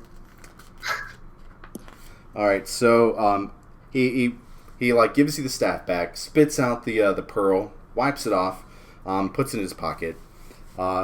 He says, it's given me a name. It says Staff of the Adder. It can be used by a cleric, a druid, or a necromancer. You can use a bonus action to speak this staff's command word, and he says the command word is pineapple. It sounds like a safe word. It is. Can you change the safe word, please? I do not want to hit pineapple every single time. He says, look, she can change the command word, but it's up to her. I gave it the name pineapple. I thought it was creative. You gave it? How is a pineapple creative? Alright, do you want to know what the staff does or not? I do! Shut up, Kerbag! Alright, so Okay. you speak the command word, and you make the head of the staff become an animated poisonous snake for 1 minute. By using another bonus action to speak the command word again, you return the staff to its normal form. So, bonus action just to change the appearance of the staff. You can make a melee attack using the snake head. It's got a reach of 5 feet. Your proficiency applies to the attack roll. On hit, the target takes 1d8 piercing damage and must succeed on a DC 15 Constitution saving throw or take 3d6 poison damage. Ooh, no. The Snakehead does have an armor class and HP pool, so you don't want it to die, otherwise the staff is destroyed. So if I die, the staff dies with me? No, the staff can die. So what you don't want to do is you don't want to let people keep wailing on your staff. It is a 5 foot long flailing snake, and people are probably going to be thrashing about if it's swinging at them. Because here's the thing, though, is it sounded, and correct me if I'm wrong, it sounded like if you don't hit it, you get hit. Is that right? No. It hits for 1d6 plus your proficiency. So, like, you know, the poison. like close to what her current melee weapon is. But if the target will have to succeed on a Constitution saving throw of 15, otherwise they take an additional 3d8 poison damage. So up to 18. Oh, okay. I see what you're saying. So, wait, when you say 3d8, you mean like you can, if they don't do that Constitution saving throw, if they don't make it, they also can get up to a total of 24 poison damage. 3d6, so 18. Oh, so 18. Oh, okay. Because it made it sound like that if like the odds were wrong, that it could attack her. No. But the only person in your party that can attune to it is her. I'm gonna have fun with my pineapple stick. Yay.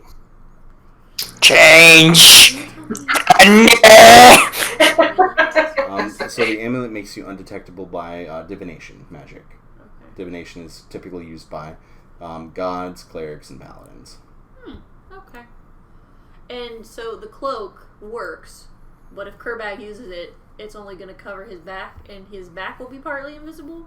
I mean, he can like crouch down in it. But it ain't going to cover him. Kerbag, Just- it's useless for you! Let somebody else use it! Serenity, just let it The happen. cloak. No. It is a fact and statement I need. What if I paid you for it? Fashion statement he needs. No, I need to be sneaky so I can slip stuff into the dwarf's drink when it's around. But Okay. you will be sneaky. Can I just say something real quick? I love the voice that you give Kerbag, but it has gone from being like intimidating to it went from to yeah.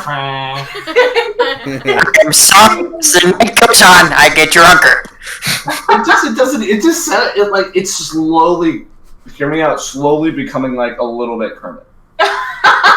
Well, hello there, class. No, I can't do it. I don't know Kermit. I can't do Kermit. I'm sorry. It's fucking retarded.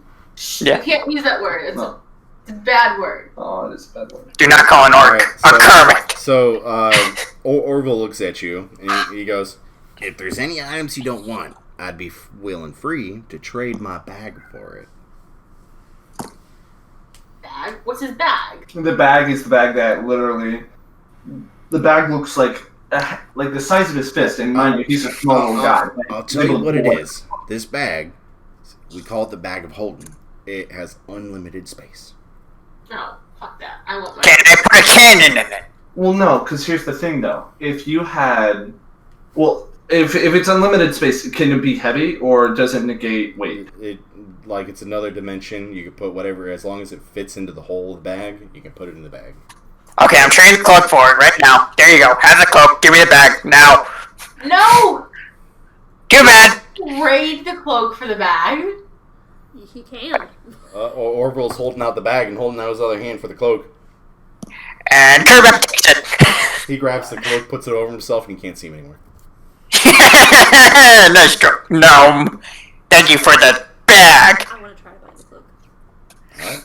How much for the cloak? I'll take that amulet. So wait, you want to trade the amulet for the cloak? I want to buy the cloak from you. 250 gold. I want a persuasion check to lower the price. I can pay that. You don't need that. You can hide from anybody. No, I can't. You literally have. I don't know why you don't want it. Not in the daylight. Perception. You just said perception check. Oh, yeah, my bad. They all start with P, okay? Alright. Just like with D names. He said, okay, you talked me down. 200 gold and the amulet. Wait, so I have to give you the amulet and 200 gold? For the cloak? Yeah. No. I just want the cloak. Alright, fine. 150 gold, no amulet. So 150 gold, I get the cloak. Yes. He's gone senile. Take the deal. I got 100. You have 151 gold. I will take the 150 and give it to him and get the cloak. Alright. He's like, he grabs your platinum and your gold. He's like, I didn't even do anything today. I got money. You lost the fucking bag. So he hands you over the cloak. He's got a whole bunch of money. The bag went to Kerbag. Kerbag's got the bag of holding now. Again, it's got like unlimited space, another dimension. As long as it fits into the bag, like you can put it in the bag. Like you can't put a building into a bag. Like it's got to be like something small. Like if you put both your fists together, it's got to be at least like that wide. It could Okay. Did he take everything out of the the items he had in the bag out of the bag? Oh yeah, dude! Right before he was like, he held it upside down. It was like, like, dude, there were like stabs falling out of that thing. There were like books. Like an old woman fell out of it. He's like, oh, I forgot you were in there. Like, Wait, I thought we couldn't hold living things. I thought you said scabs, and I was really concerned and really freaked out as to why they were getting kept. Bags of holding can't hold living things, from what I remember. you said it was living. Oh no! My favorite. I take the bag and I leave. The gnome is creeping me out. He like pushes her like under the desk. Like, Nothing to see here. all right, Fit in there slowly, little by little. I've got things to buy. Don't you mean things to sell? As I'm leaning through the door. All right, and I suppose that is where we're going to end it for tonight. We've got a lot. You guys got a lot of money. You guys got a lot of magical items. Hope you enjoy. We will be back in a couple weeks. Again, I'm going to be off next session, so it's going to be about a week delayed. But we'll be back and start our little murder mystery of who killed Honeburn and Lieutenant Briggs next episode. It was me.